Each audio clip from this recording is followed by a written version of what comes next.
That ending's like the Teletubbies when we all do that, isn't it? Bye-bye. Ed, you have to press the stop recording button. Oh, yeah, that's fuck.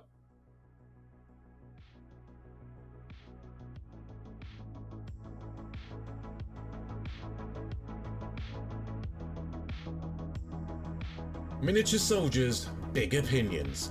This is the Conclave Podcast.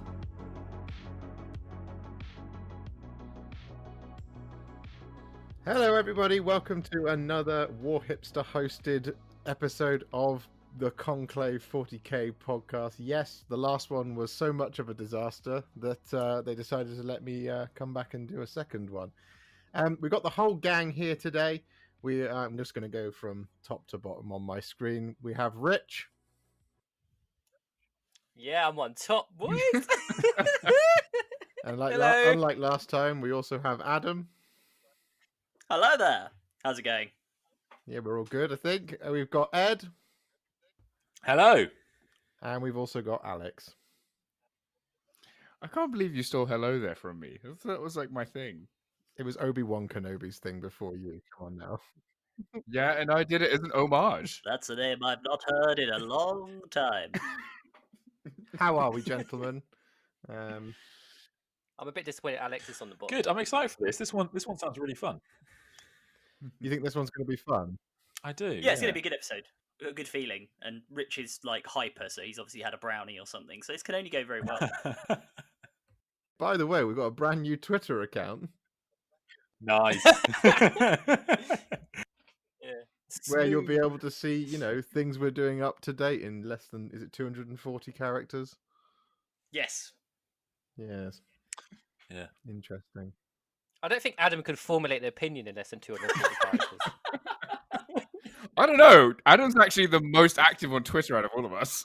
You're not wrong. You're not wrong. Yeah, true. You do cite your resources for literally everything all of the time, Adam. I mean, yeah, it's part of the job description, mate. On Instagram, it says, "Listen to the Conclave with Adam, the legal department, et al." Actually, you're actually written down as "and others." Also starring. I told you I wanted this to be called the Adam Roberts Experience featuring Quipster and others, but apparently that wasn't allowed. Yes, Rich, we nearly made it. Why the fuck did Alex get a with? Well, we actually started off being called Warhipster Airplane, but now we're Warhipster Starship, so it's okay. Are we? I didn't know that. Are you infringing on my brand again? Is that what you're doing? I'm pretty sure I'm also infringing on Jefferson Airplane, so it's fine. Yes. Well, as you can tell, everyone's a little bit. It's quite a chill episode tonight. We've got no new releases that we have to frantically talk about and formulate opinions. We've got. There's no news happening at the moment because it's midweek, so we're just going to be relaxing. We're going to be looking at some listener mail. I believe, Adam, you have a jingle for this. Is that correct? This is the Conclave Podcast Listener Mail. Beautiful. Excellent, love it. But before we get into our listener mail, we're just going to go around the room and we're going to check in on people's hobby progress. I'm interested, Rich, because I know that you're on a target for 365 models this year. How are you getting on with that target? So I've fallen a bit behind, but I have a plan to catch up. So I currently have 12 models on my painting table, which I should be able to finish by the weekend. Yeah, I'm good at maths, apparently not. That I could finish by the weekend, and then I'll be back on track. Excellent. What are those models? Back on track. I have 9 Warg Riders, 5 Lich Guard, an Overlord. This is when people probably realise I've done my counting wrong, because I'm going to count everything one of, and 3 Wraiths. I had been waiting for a paint delivery for my Warg Riders to get their faces right, because I tried a little mix and it didn't look right. It wasn't Warg Ridery face enough. Did it not feel good? It didn't feel good. It didn't hit me in my. It didn't give you that fizzing sensation. So I got some. No fizzing. No, because no they're arousal. orcs. When you say it didn't look good, do you mean that it did look good, Like the faces looked really human and beautiful, and you're like, oh, this is not orky. So it's like the orc faces will be fine, but it's just the actual wolf like warg faces. Okay. What are wargs? Are they wolves or So cats? that's the whole point about wargs, where they were like the corrupted version of something else, weren't they? Yeah, well Probably Morgoth can't create life, can he? So he would Yeah. have had to have Yeah. corrupted something. There you go. We're not nerds. at Yeah, all. it is. It's wolves. It's wolves. It's corrupted wolves of sorts. There you go. One of the scenes in Lord of the Rings that most stands out to me is remember in the Two Towers where the Warg Riders come over the hills and start Epic attacking scene. the party. Legolas jumping on top of that horse. Oh, that does it for Yeah, you. just defying all physics. He was on the wrong side of the horse, managed to pull himself across the horse over the front and get on top. Oh God! Yeah, what a man. why did What he a do man. that? I never really understood that. Because it looked cool, Quipster. Like, Because in the Two Yeah, but- Towers, he needs to defy physics several times, and that's one of the occasions. Okay. the Yeah, surfing on the surfing on the shield. shield thing. It's just so epic. Oh, Yeah, that's so awesome. cool. Oh God, yeah. Yes. I'll tell you what though. There's only one thing about that film that always bothers me, and it's not actually to do with the film. It's my dad. So my dad. So like, It's your every- dad's Saruman. It's your There's dad's one- Saruman. There's one thing I don't like about Lord of the Rings. My parents don't love me enough. No, that's a separate issue. But no, it's because my dad always gets the names for everything wrong. Even like at school, my teachers and stuff. And so every time we're like, oh, let's put Lord of the Rings on, because we all love Lord of the Rings. He'll just say, yeah, let's put the Twin Towers on. I'm like, no, Dad. That's a separate thing. Ooh. Please don't. Ooh. You'll get this wrong in public, please. Did he Okay. then say, no, Alan, I desperately want to watch it? Does he get your name right? Yes, he insists on calling me Alexander not because I'm in trouble. It's All the Quipster, time. Dad. Jeez. Well, no, from now on it's Alan. Oh my god. We've just christened you a new name. Still, my grandpa keeps on calling me Alec, and I don't know why. He goes by many names. That sounds too interesting for you. Wonderful. Anyway, Adam, what have you been up to? Much like Rich, I have been trying to add to my. I didn't really have a target of 365, but screw it, let's go for it. So this week I finished 5 Death Company, which are made out of the Primaris Assault Marines, who look pretty cool because they just have very cool poses, and also finished off 3 Inceptors. That were just lacking bases, really. I'd painted them already, but they just needed their bases sorted. So I finally did that, and I didn't use those horrific flying stands that are a arseache to glue anything onto, and yeah, they're just a nuisance. So I grabbed some these sort of if people have been on my Instagram, they've seen my sisters. They use these like column bases that are made out of resin. So I had some of those that were 40 mil. So I've used those for the Inceptors. And right now I have 18 Plague Marines and Mortarion to finish. Who is again, these were all sort of like 50% painted, and then I just didn't finish them. And there's nothing happening like a Death Guard Codex release that we might have already talked about, that it turns out it might be a good idea for me to actually finish this bloody demon Primark. So I thought I'd use this week to get him done ahead of the Codex coming out this weekend. Those column bases you got, those are the Dragonforge ones, right? Yes, yeah. If people are interested, if you see them on my Instagram, and yeah, you've got some Quipster. I don't know if there's any on your Instagram, but Yeah. I don't have them posted yet because they're going to be for my Venatari, which are still in a box. But they're beautiful. Those ones, I love them. yeah, Dragonforge. I think it is Dragonforge miniatures. But if you just Google Dragonforge bases, I think he'll show up. And it's some dude one guy living in the middle of nowhere in the US. I think in Ohio somewhere. Who just makes them. So it takes a while for them to get made. But they are really good. And they're a really good alternative I've found to those awful flying stems that I think anyone who does this hobby understands how much of a nightmare they are to try and use. So G-dubs, if you're listening, please just give us something different. Column bases, I don't know what, just not those flying stem stands, please. I will say actually though that like, and instead of the columns, the other thing I did with my what are the jumpy dudes called with the autocannons? For Marines? Suppressors. Yeah. Suppressors, yeah. I thought the marble column thing was a little bit too like upmarket for Space Marines. It didn't really suit the aesthetic as much. Do you know what I mean?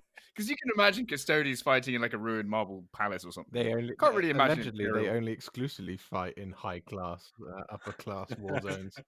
Yeah. Precisely. Coming from the guy who's like read all the books, how many times have Space Marines fought in a place like that? Literally, like Gulliman woke up in a place exactly This like will that. come up later. This will come up later. But the bases in relation to my custom chapter, but the bases on them, what I've done is I've actually covered the tiling at the bottom because they have tiles. These resin bases, obviously, where the columns then come out of.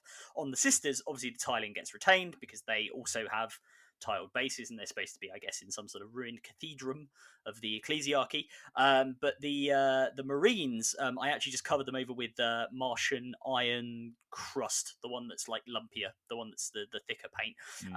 So they are sort of supposed to be on, I guess, Baal or one of the Baal Secundus or one of the moons of during the devastation, and it all fits together nicely because that's sort of deserty, ready planet, and I've sort of done a bit of dry brushing to blend it all in. So they are perfectly entitled to fight among the ruins of the Arx Angelicum with all its beautiful marble wonderfulness. Thank you very much. Calling it too low class for Space Marines. Yeah. Blood Angels are the most artsy fartsy chapter they're out always there. crafting stuff. That's true. Josh, have him. As a- Go. as a I was just host, gonna I'm say. choosing to remain neutral now. Ed, kill. Just gonna say, just for my Imperial fists, I can't imagine them. Oh, Lego bricks for bases. That is actually such a good idea, Rich. I mean, the most famous of Imperial Fist battles was famously in a palace. Yeah. Also, Yeah, but they've been all over the place recently. But don't they spend a lot of time fighting in? Oh god, I want to call it the Rock, and that's going to upset Ed. What's the big space station called of theirs? The movable ship space station Phalanx. thing that I can't Oh, remember. the Phalanx. The Phalanx, that's the Yeah. one. Phalanx. Don't they spend a lot of time fighting in the Phalanx? The Phalanx is basically a giant Gothic palace / spaceship, as all the Imperium spaceships are, that are filled with stonework and marble and all that sort of nonsense. Look, okay, you guys and your logic and all of this nonsense, but You constantly Basically. tell us that you're all about the narrative, and yet when it comes to the narrative of anyone but custodians, you're like, nah, they wouldn't do that. Doesn't look good enough. Although I will say, I do hate to defend Quipster, but I will say Dawn does. He is actually quite. One of the things he does that's quite notable is he does deface a lot of the palace. He does because he's like, yeah, that's a really nice column. I'm going to board that up and say, and actually, I think it's Pollux on McCrag, because Gilliman asked for his expertise in how to not have the Nighthorn to murder everybody, and he's like, yeah, you have a lot of open windows around here. Like, they look very nice, but like, you know how he keeps coming in and out of the building? That's how. To be fair though, most of Dawn's modifications to the palace involve like just like sticking extra armor on things or like gluing a gun onto the side of it. So all you've got to do, Quipster, is just like get some spare bolters and just sort of glue them onto your columns, and then job done.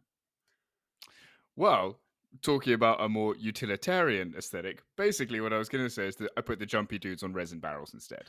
What? That was fantastic. Literally, that's all I was going to say. They're from Green Stuff World. They look really cool. I love Green Stuff World. The plugs are.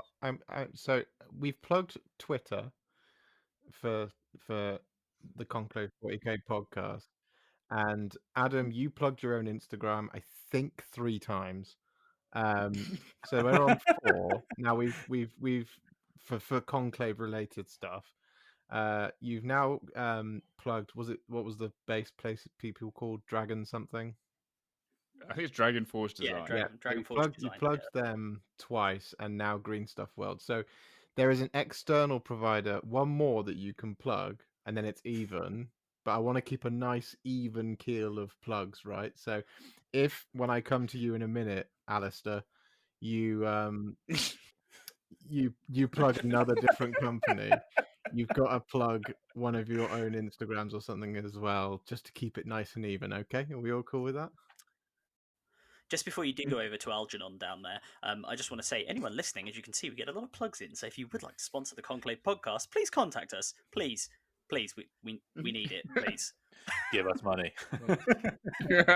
Albus, what are you going to say? I hate you all.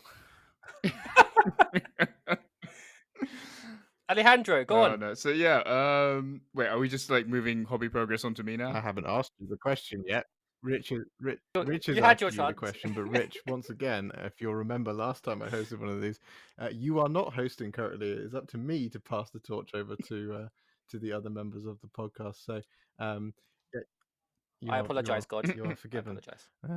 And so we will come now to you, Alvin and the Chipmunks. Alvin. Great. But yeah, in terms of hobby progress, I'm kind of trying to do the same thing that you guys are with the 365 miniatures in a year, and I've got to say it's going exceptionally well so far.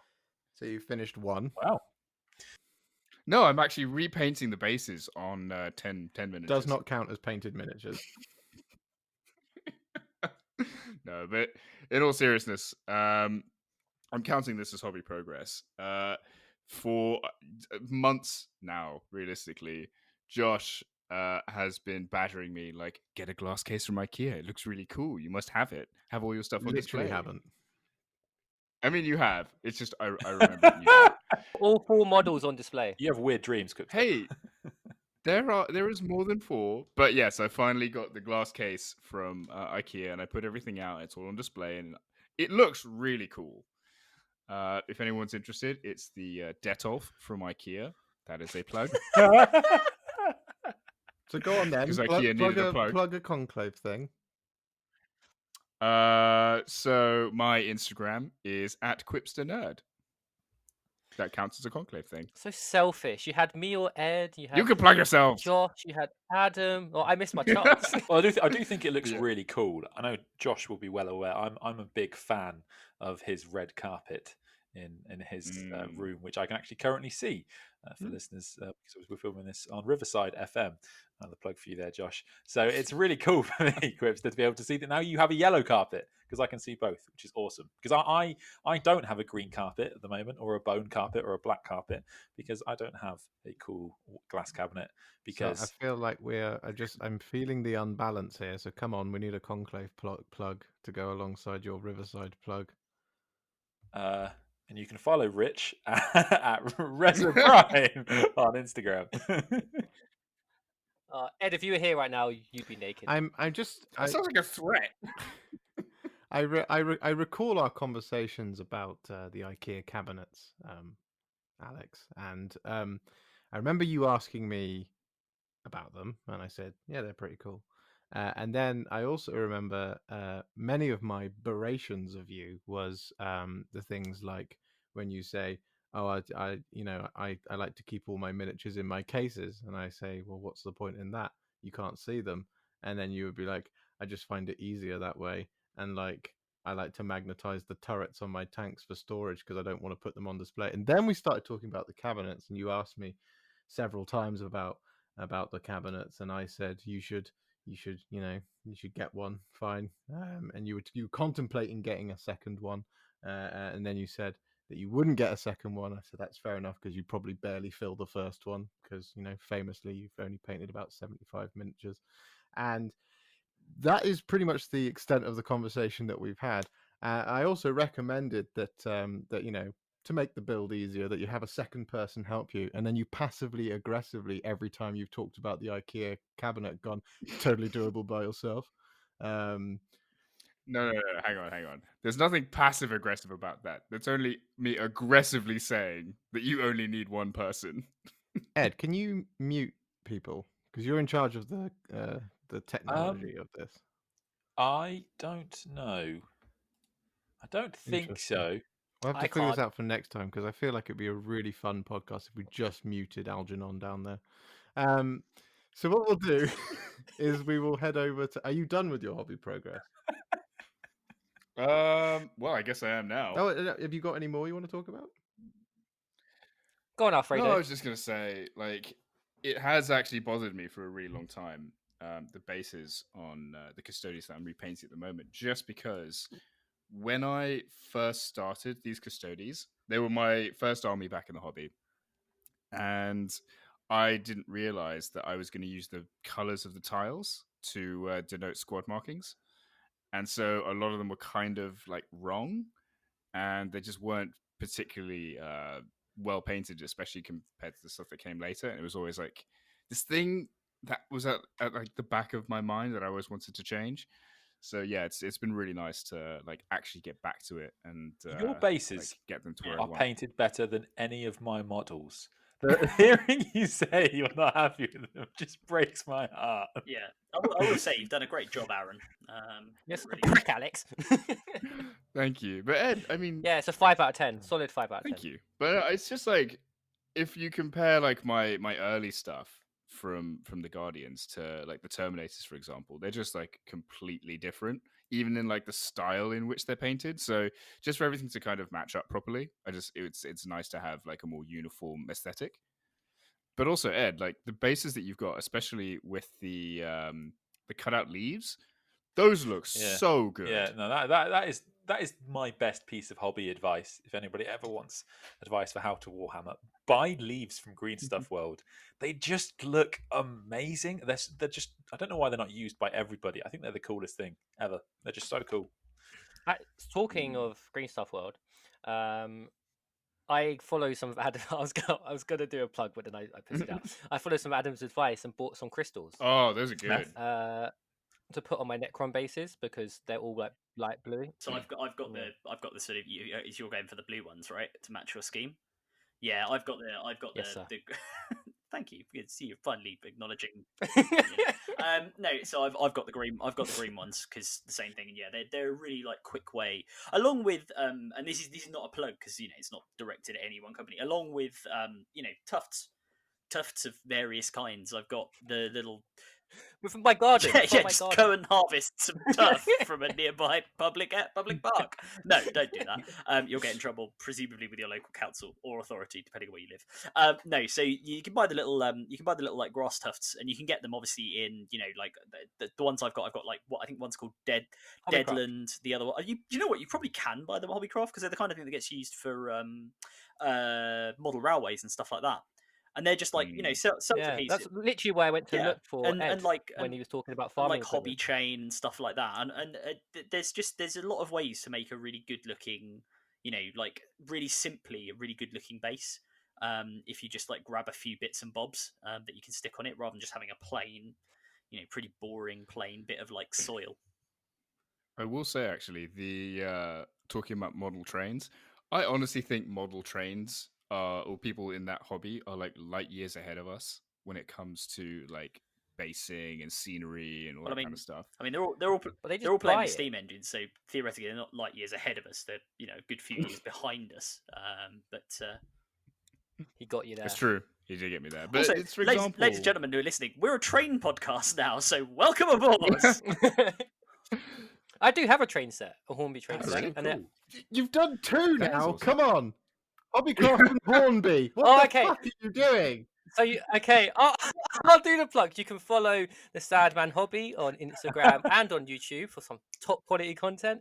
Adam, you've already done yours. So Warhipster, you can follow the Warhipster fucking everywhere. YouTube, if you want to learn how to paint. In the future, if you want to learn how to. Oh no, you're not in the future. Follow him on Instagram because he's also got the most beautiful singing voice in the world. That is true. And he's got one post about it. I just listen to it all day. Actually, this is what I was going to say. Like we haven't talked about like some really major pieces of hobby progress from the Sandman and Adam. Do you guys want to talk about your YouTube channels that you've started? No. They're getting married. Yeah, I've started an entirely train-based channel. No, I'm kidding. I have not done that. Chris is my only subscriber. No, Ed and I have both started. We decided we were inspired partly by the excellent work of, here's a plug for you, the excellent work of Warhipster on YouTube, as well as some comments in a recent video that certainly for me, some comments in a recent video, recent podcast we did obviously with Liam, to do our own channels. So I've got my own one, and as has Ed, and we're sort of venturing into the world of vlogging, as I believe the kids call it. I suspect Ed was going to possibly mention it, but Quipster usurped hosting duties, as he is wont to do, again. And I was going to ask the listeners at home to disregard everything that they just heard as we go forward. However, Adam, you were nice about me, so That's fine. Ed, let's go to you. What have you been up to in the hobby in the past couple of weeks since we've caught up? Oh, I made a YouTube channel, Josh. Did you? Yeah. This is only the 5th time I've heard about it. Yeah. No, we were actually, despite what Alistair's made believe, we were actually a very supportive group, and Quipster especially has been very, very kind to me over the last few months and been encouraging us to venture into YouTube because, well, quite frankly, we just talk about Warhammer all the time, and even having this podcast isn't enough to say to the amount of things we have to say about Warhammer. So I think that I needed another outlet to get more of it out. And yeah, I've been doing that. Hobby-wise, I've been working on a knight, which we will talk about more later, which has been really fun. It's my first ever knight. It's my biggest model. So it's been really, really cool. It's a great... It's it's a great kit, the knight. It wasn't as posable as actually I thought it would be. I was quite shocked because I play Tau, and all the Tau battle suits are really posable. They're really good like that. It's a really wonderful army to build, and I was surprised that the knights, the legs and the arms you can, but the legs, for example, you can't pose them as much. And no, it's not, not a big negative, but that was interesting to me.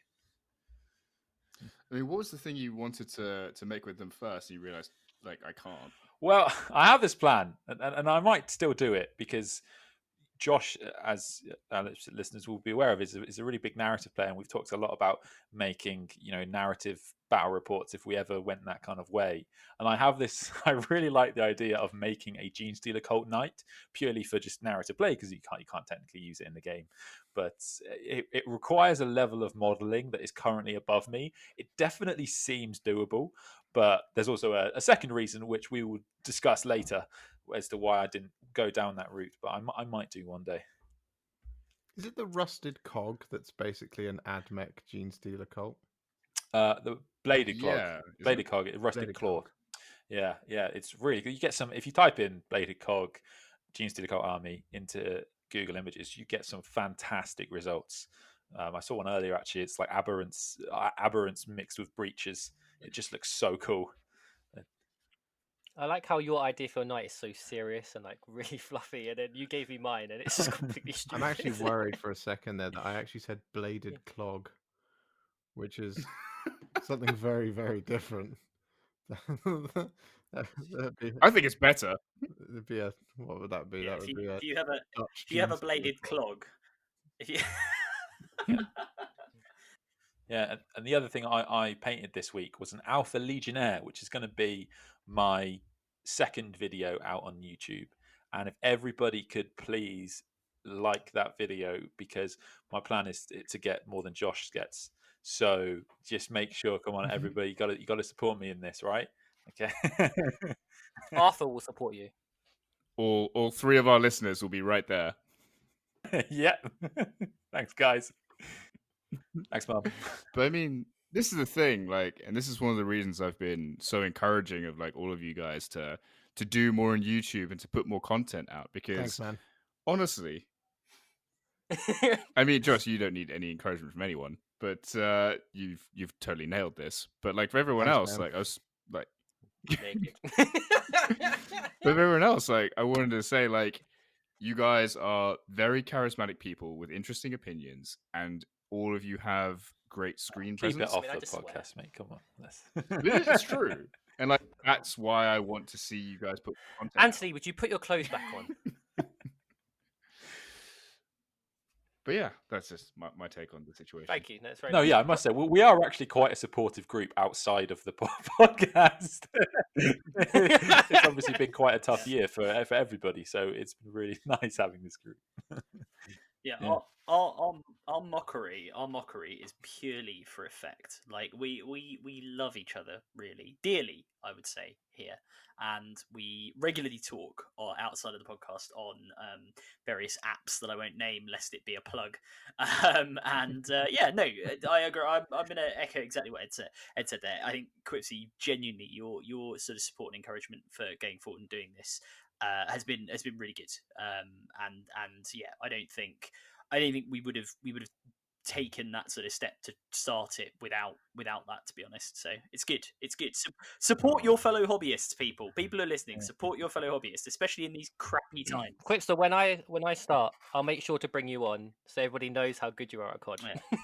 I was doing well last night. I was happy. What is so funny to me is because I know Liam is, if he's listening, is going to really back this statement, because what is hilarious is that Quipster doesn't actually make that much content himself. He is so supportive of his friends, but then he has like 4 videos on his YouTube channel. It's actually 5. Okay. I think we're slowly determining what his strategy is. It's to eventually crown himself king of all of us and just say, look, this is all my content really at the end of the day. I'm waiting for that copyright claim.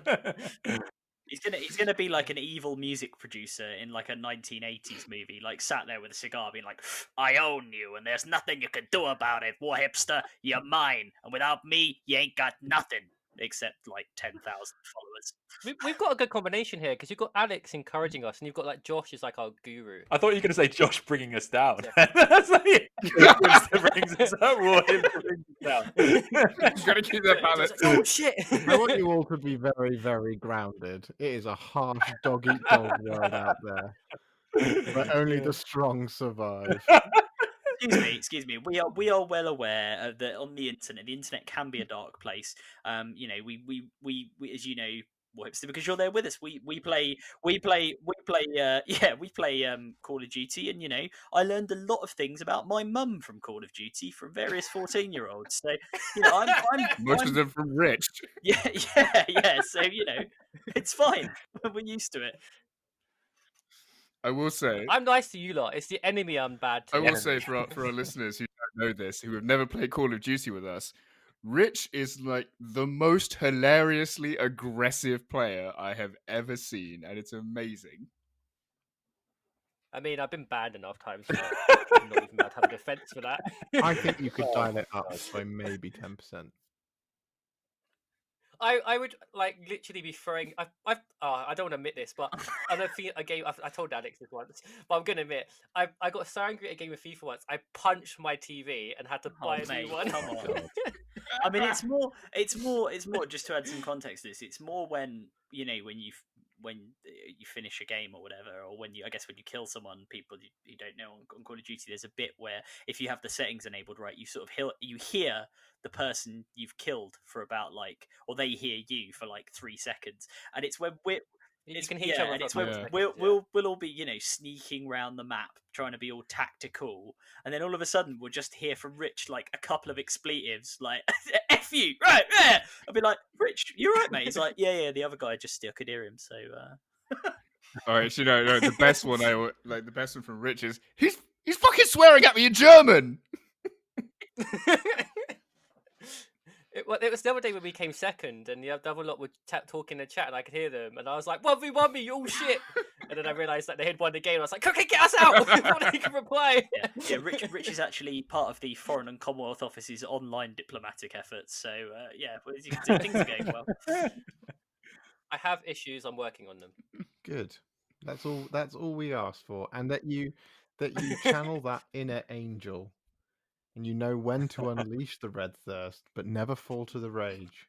You understand? And you know this. And I feel like that is a good place to move on to our next segment, our exciting segment. It's a returning segment, in fact, one that I wasn't around for the first time, of the listener mail. Adam, if you please.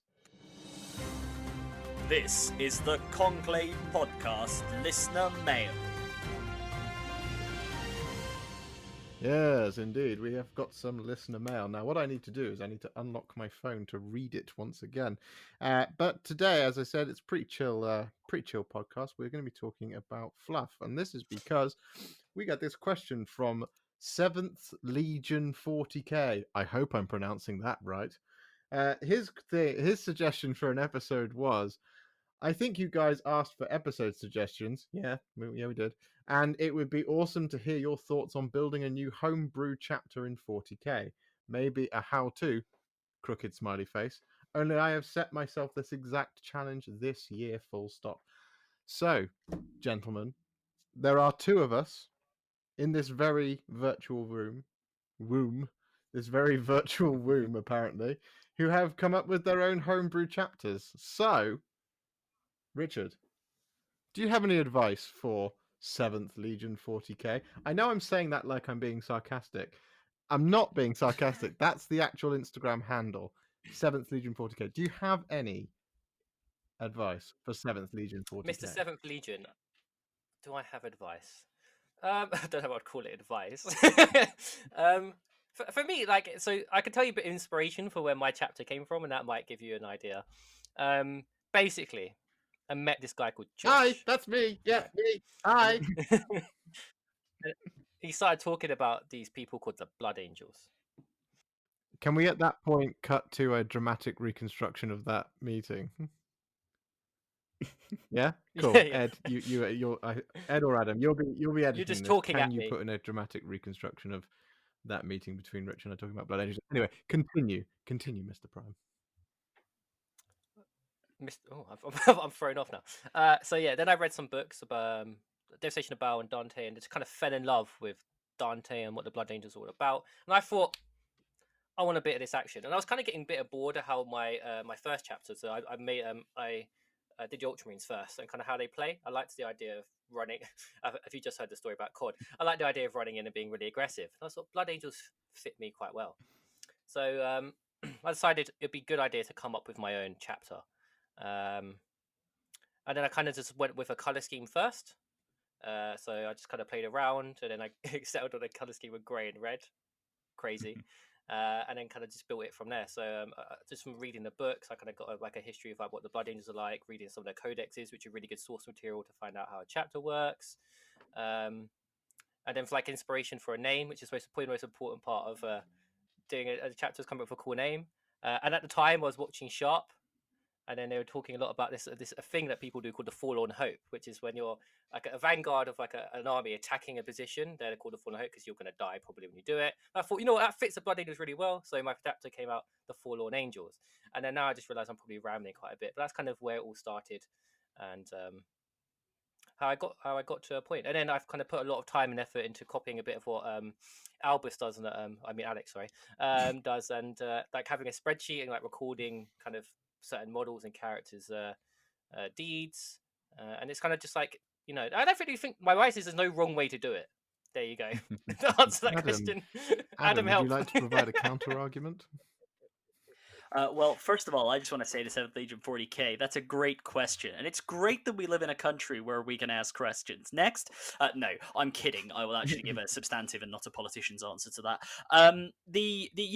So my homebrew chapter basically started because I got the Dark Imperium box set. Sorry, not Dark Imperium, No Fear, but that sort of era of 8th edition when I got back into it. And being that I'd basically forgotten everything I'd done in the hobby when I was up till I was 12, I just painted what came in the box. So I ended up with, some Ultramarines and some Death Guard. And I watched a bit of some sort of YouTube battles, started to watch some battle reports. And I think actually one of the ones I watched was, and sorry, this is going to sound like a plug, but I'm going to have to mention is Tabletop Tactics, and they had they have a custom chapter called the Obsidian Dragons. That's it. I want to say Ashen Huntsman, but I think that's somebody else who I follow on Instagram. But yeah, that's the chef. That is, there you go. That is Chef's chefs. Yeah, right. So this other influences and other custom chapters are available. But yeah, so I saw that, and I sort of looked into it and decided to paint my own on the basis that then to be quite blunt, the gamey advantage of that is you can then play whatever rules you want. You don't have to worry about having, let's say, some Dark Angels, and you turn up and you go, oh, today I want to play these as, something else, Raven Guard, and have some guy. I've never done that.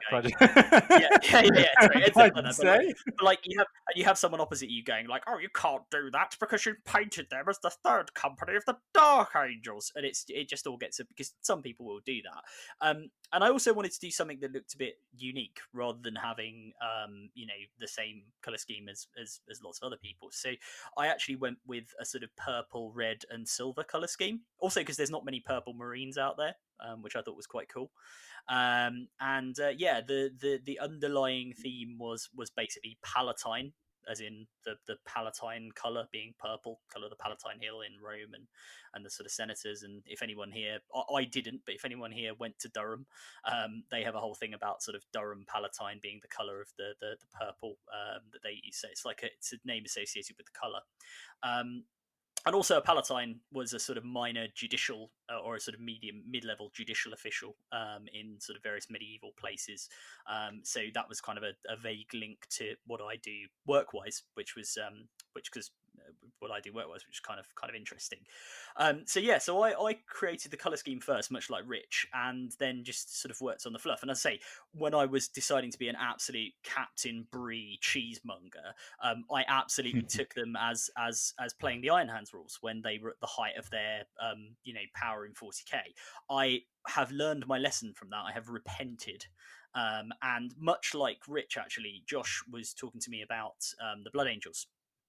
And it was particularly on, I think it was on before we did the episode where we talked about our hobby origins, but when Josh was talking to us, like when we got chatting with him on like House Party outside of the podcast, and you made a point, Josh, about the Blood Angels will take any. It's the thing about they take anyone. They take these like mutant, shambling monstrosities that are wandering around Baal, suffering from.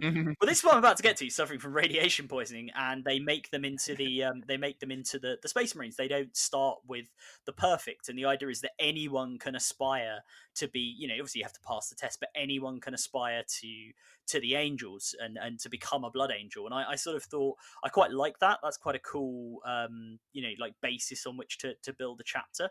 They have become a successor of the Blood Angels. The other reason for that in gaming terms is quite simply I've run a gun line and it's boring. And again, I fully appreciate people don't like this, but it's cheesy nonsense just sitting at the back shooting at people. So actually having something that's very interactive and where you can do stuff in the combat phase, I think that's a lot more interesting. And I've read, when I was reading through the fluff, I've read more sort of, I guess, Blood Angels lore than I have anything else. So Devastation of Baal, Dante, sort of all of those. I built the chapter off the back of that. And the fluff for them is basically that they were one of the chapters of the blood that came to the Devastation of Baal, and they were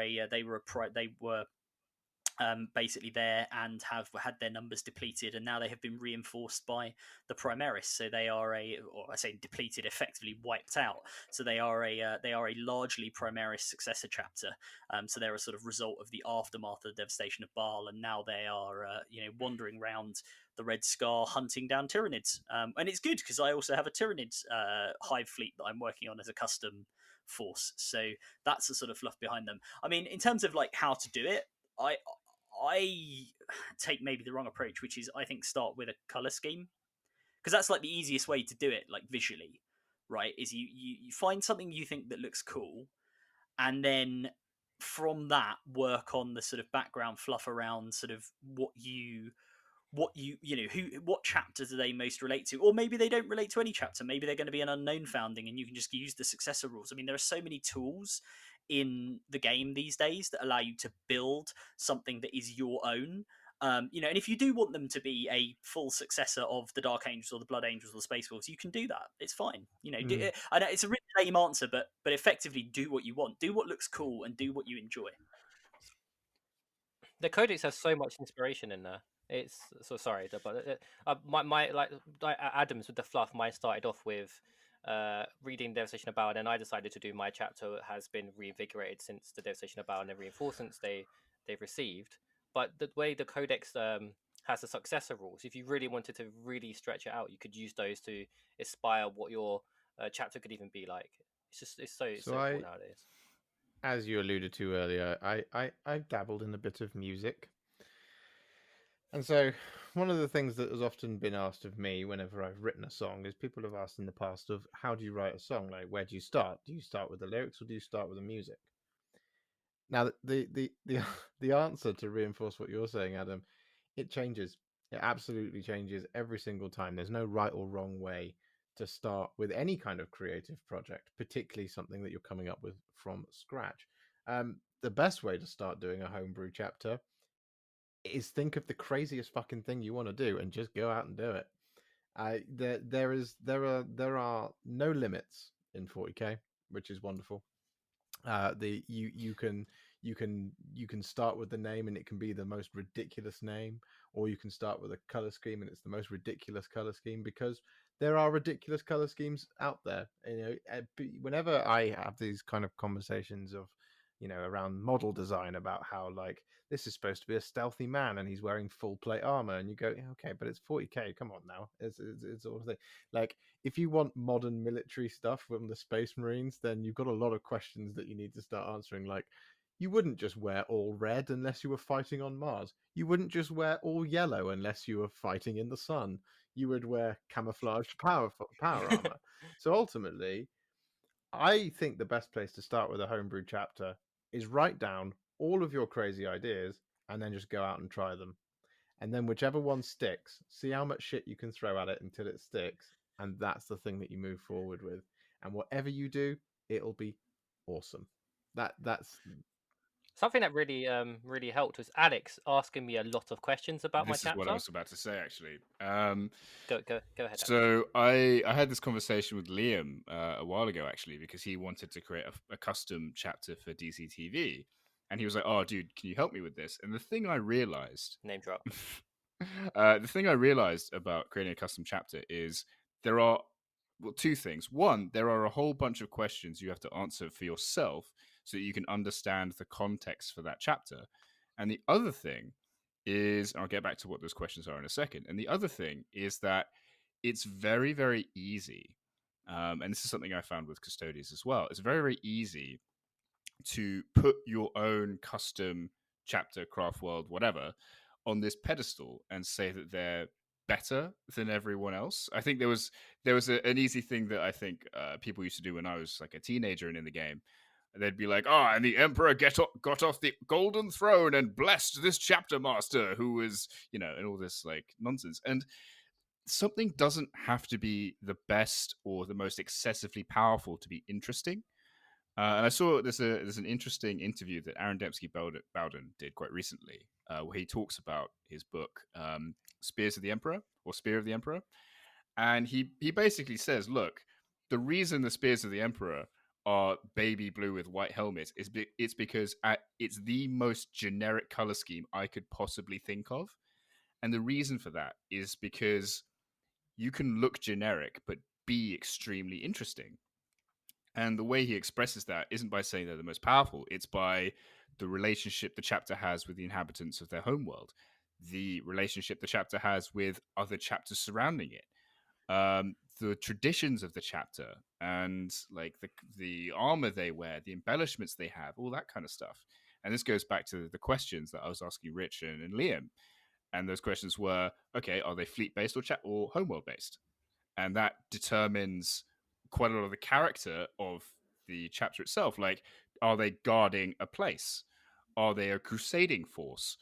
That kind of thing. And then also, if you look into, for example, what's their relationship with other chapters?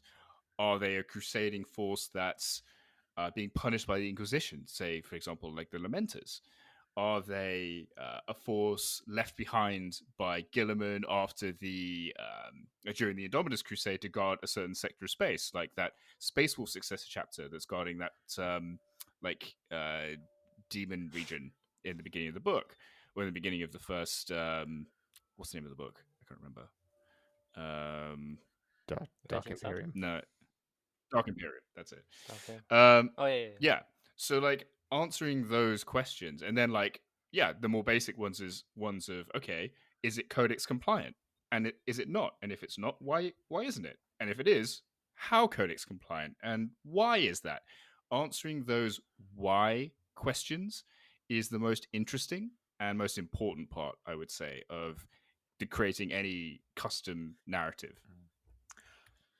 For sure, we came up with some cool fluff. Like, what was it last night? I We were was doing literally it about to say, around. So one bit was I like. So some of my Sanguinary Guard have these like lion shoulder pads, And one of them was sort of the reason why they have the lion shoulder pads. It's because my home planet is infested by basically these massive Nemean lions, and then to get accepted in the Sanguinary Guard, you have to slay one of these lions to show that you're kind of worth it. And it was just that was something I just had to come up with. We came up with a cool story about why my chapter master has a custodian shield, which I'll let Alex explain because even though he just told everyone not to put something on a pedestal. Before we do that, I want to quickly move to Ed, because Ed, with your Gene Stealer cult, and we'll obviously dive down into it much further, but what made you decide you wanted to do that? Did you, because I think Quipster, you well, can I actually talk about Space Marines? Because I actually have some. I think I have some quite good advice. You can talk about Space Marines. I was hoping you'd provide a counterpoint to Quipster's. You have to answer all these questions before you can start with your homebrew chapter. Or Adam's got his fingers at me, because I think Quipster, you're right. That is one way of doing it. I also think there's possibly a slightly simpler way of doing it, Adam.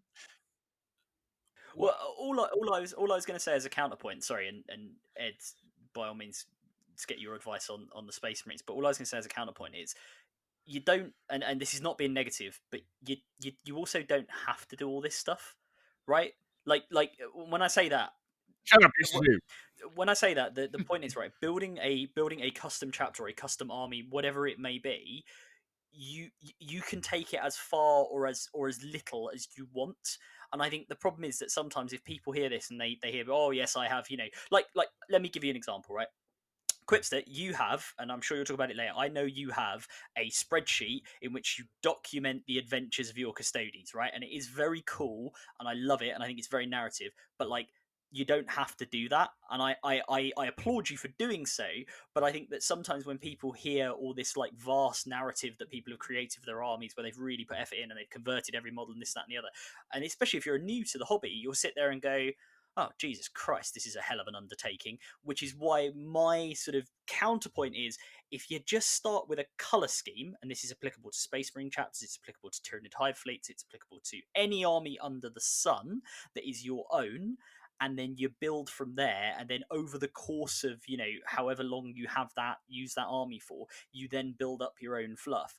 I think that's the approach certainly that I prefer, rather than starting from a position of going, I've got my colour scheme, let me now ask 300 questions about everything to establish it now. You can do that if you want, but I just think there are different ways of approaching it, right? And at this point I will hand over to Ed, because he has some very valid things to say and we're all just stopping it. I was going to jump over to Ed as my only other brother of the first founding, because all of these other fuckers are pretending. I play Imperial Fist. What do you want from me? The Aquila's right, Ed. Well, I was going to say a few things. Yeah, I think it's actually really valid advice. I think what Quipster says is useful in terms of a coming up with ideas thing. So asking yourself those questions, because I know Liam's, for example, his backstory, which I'm sure you'll cover later, Quipster, is really interesting and unique, which is cool. The couple of things I wanted to mention was actually similar to something Quipster mentioned, which is on lore and how it fits into the lore. So one of my favorite things about homebrew stuff is when they fit into the lore. And actually, Rich, you mentioned Sharp. Sharp is a fantastic example of that. For those of you that aren't aware, Sharp is a series of books where there's a regiment and they input this regiment into real battles. I think that is something you can do in 40k. So there are two big lore points in 40k I can think of. There's probably a bunch more that would allow you to develop your own lore. And so the first is the 2nd and 11th Primarks. So this is something that Games Workshop did all those years ago, deliberately to encourage people to make homebrew chapters. So as I'm sure most people are aware, there isn't a 2nd or an 11th Primark, and we don't know exactly what happened to them. There is a rumor that Russ killed them. But it is absolutely possible that they are still alive. They could be loyalist, or they could be traitor. They could be something like hidden by the Inquisition or the High Lords of Terror. Whatever it's going to be, you can definitely do that. So I definitely think if you're looking for ideas, I think that's definitely a very popular idea for something to go down. And then the second one, and this is probably my favorite thing about homebrew chapters, is Belisarius Cool. So one of the things that Belisarius Cool does is he kind of ignores Kellerman's rules to not make any Primaris with any of the traitor gene seed. And there's actually a conversation between Gilliman and the Cool Inferior about this. And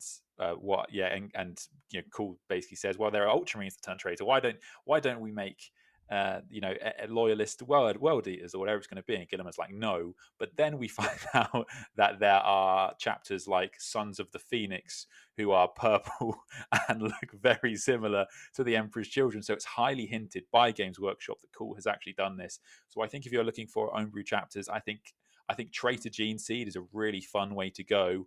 Or you can actually do your own Primark. And depending on your friends, you might not be able to do one thing that I really like. But if you actually wanted to make your own Primark, you can actually do that. And you could use the Gilliman rules if amongst your friends. You probably won't be able to do that in tournaments. But there's definitely loads of things you can do there. And I also really agree with Josh and Adam on just pick something that's cool. And like on terms of first founding chapters, if your reason for collecting Dark Angels is because you think Space Marines in robes looks cool, I think that is 100% valid. And if you haven't read anything, I just think that's a perfectly fine reason.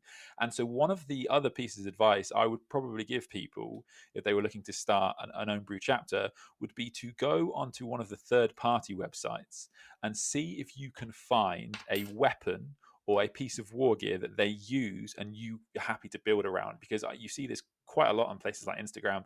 It looks amazing. Actually, Prips mentioned Spears of the Emperor. Like the idea that, because obviously there are some weapons that we see all the time, so power fists, power swords, but we don't see things like spears that much. Kikarajon's, Tiberius the Red Wake has the claws that come out.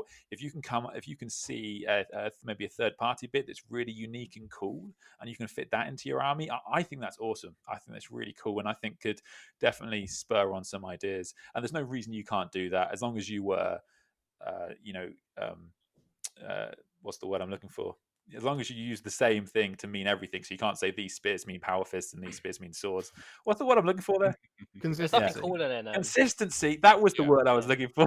Thank you, Joe. Well, there's nothing cooler than like having a character and you've given him like a weapon. So my chapter master has like a really big Warhammer, and it's got a name for the Warhammer, which is called Obtero, which just means smash in Latin. Yeah. So yeah, no, I was just going to say that those are probably my two pieces of advice. There's two big lore points there that allow you to start from for developing lore, but you can absolutely do anything you want. And the other thing, is maybe look at, like, as well as color schemes, as Adam says, I think, and Josh, I think it's a really good point. But also war gear might really help you come up with ideas. If you can find some war gear that you think looks cool and it's going to make your army really stand out, because obviously if you see an entire army and they all have halberds or they all have spears, you're just going to be, that's so cool. You're just going to be so wowed by it.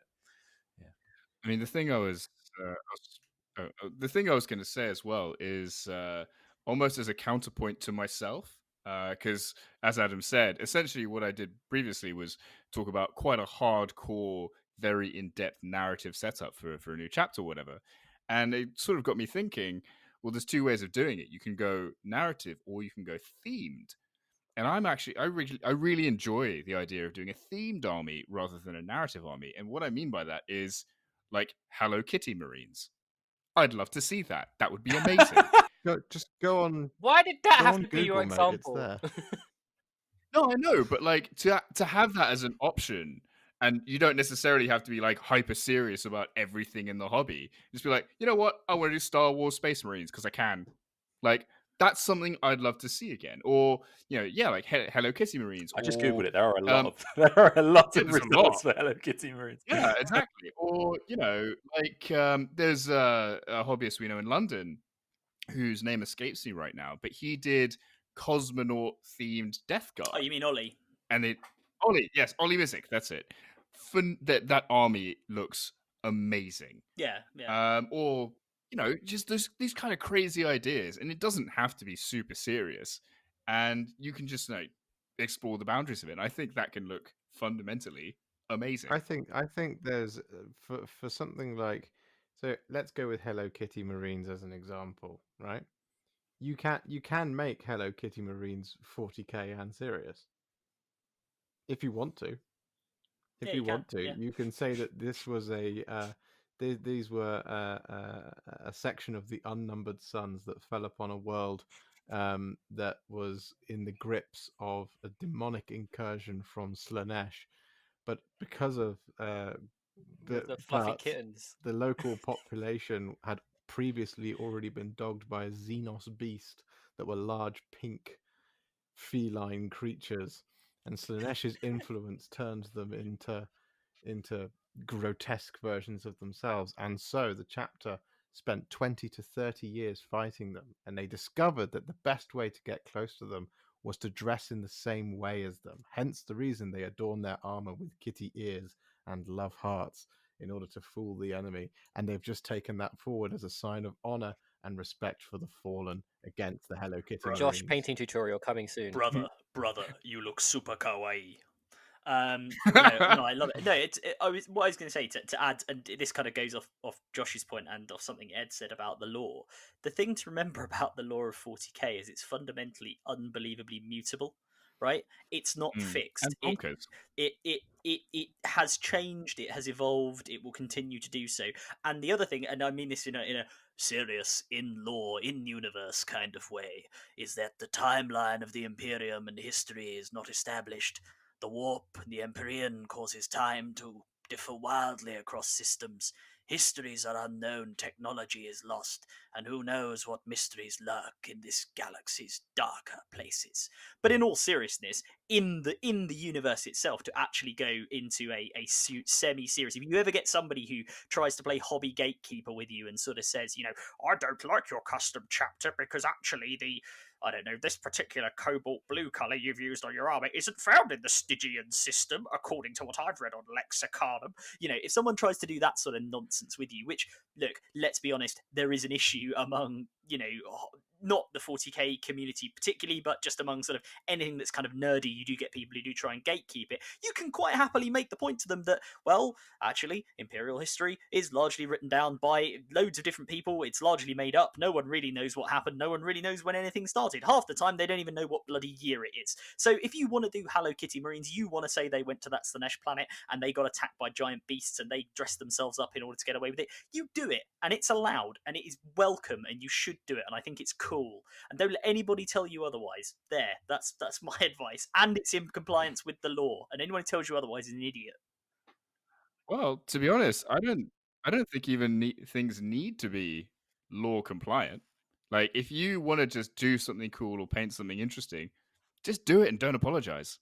Yeah. But what I was kind of getting at is, my point is, there is, like, everything is law compliant. Like, that's the whole point. The universe is so bonkers, anything can be, and anyone who tries to tell you that there is a fixed law of 40k in which the thing that you're making up, like Ed said about a Primark, right? If you want to paint, you bring your own Guilliman model or build your own Primark based on, I don't know, Guilliman or the Primark models you can get from Forge World and call it, I don't know, Dave Smith. Right, you can do that, and it's fine. He's the 2nd or the 11th Primark. You don't know. Nobody knows. No one knows who they Shouting are. out my brother.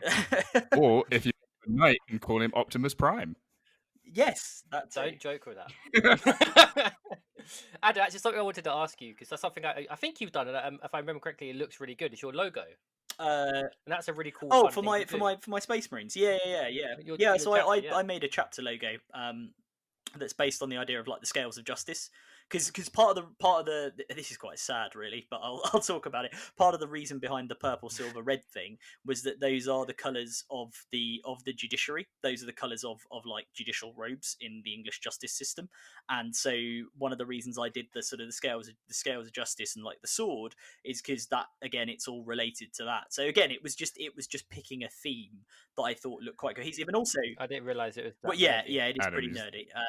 But also, it's because it's something that people don't do, right? People have, like, eagles' heads and wings and stuff like that all the time, but this is something that kind of stands out, looks a bit different, and also kind of fits with that, Space Marine, crusading for justice sort of type thing that they're doing. So yeah, guess what? They're out for justice because Sanguinius got killed by the Black Legion, by bloody Horus. So they're out for justice. They want to slap the Black Legion down. That's what they're about. There we go. There's some lore for you. Have Go you on, tell 'em. named all of the captains of your company after justices of the Supreme Court? Oh my god, do it! I haven't, but I did have I did actually, 100% honestly, when we did the Fun and Fluff tournament, and we have to sort of, for people who don't know, London Wargaming Guild runs Fun and Fluff, and one of the things you can do for it is you write a little bit of fluff that you then submit, and people sort of read it and judge the best one. And one of the things I actually did name, I think it was their battle barge, maybe I called it the Hale, Hale, which was actually after Baroness Hale. He was a Supreme Court justice at the time. I'm just picturing Chapter Master Rufus Bader Ginsburg.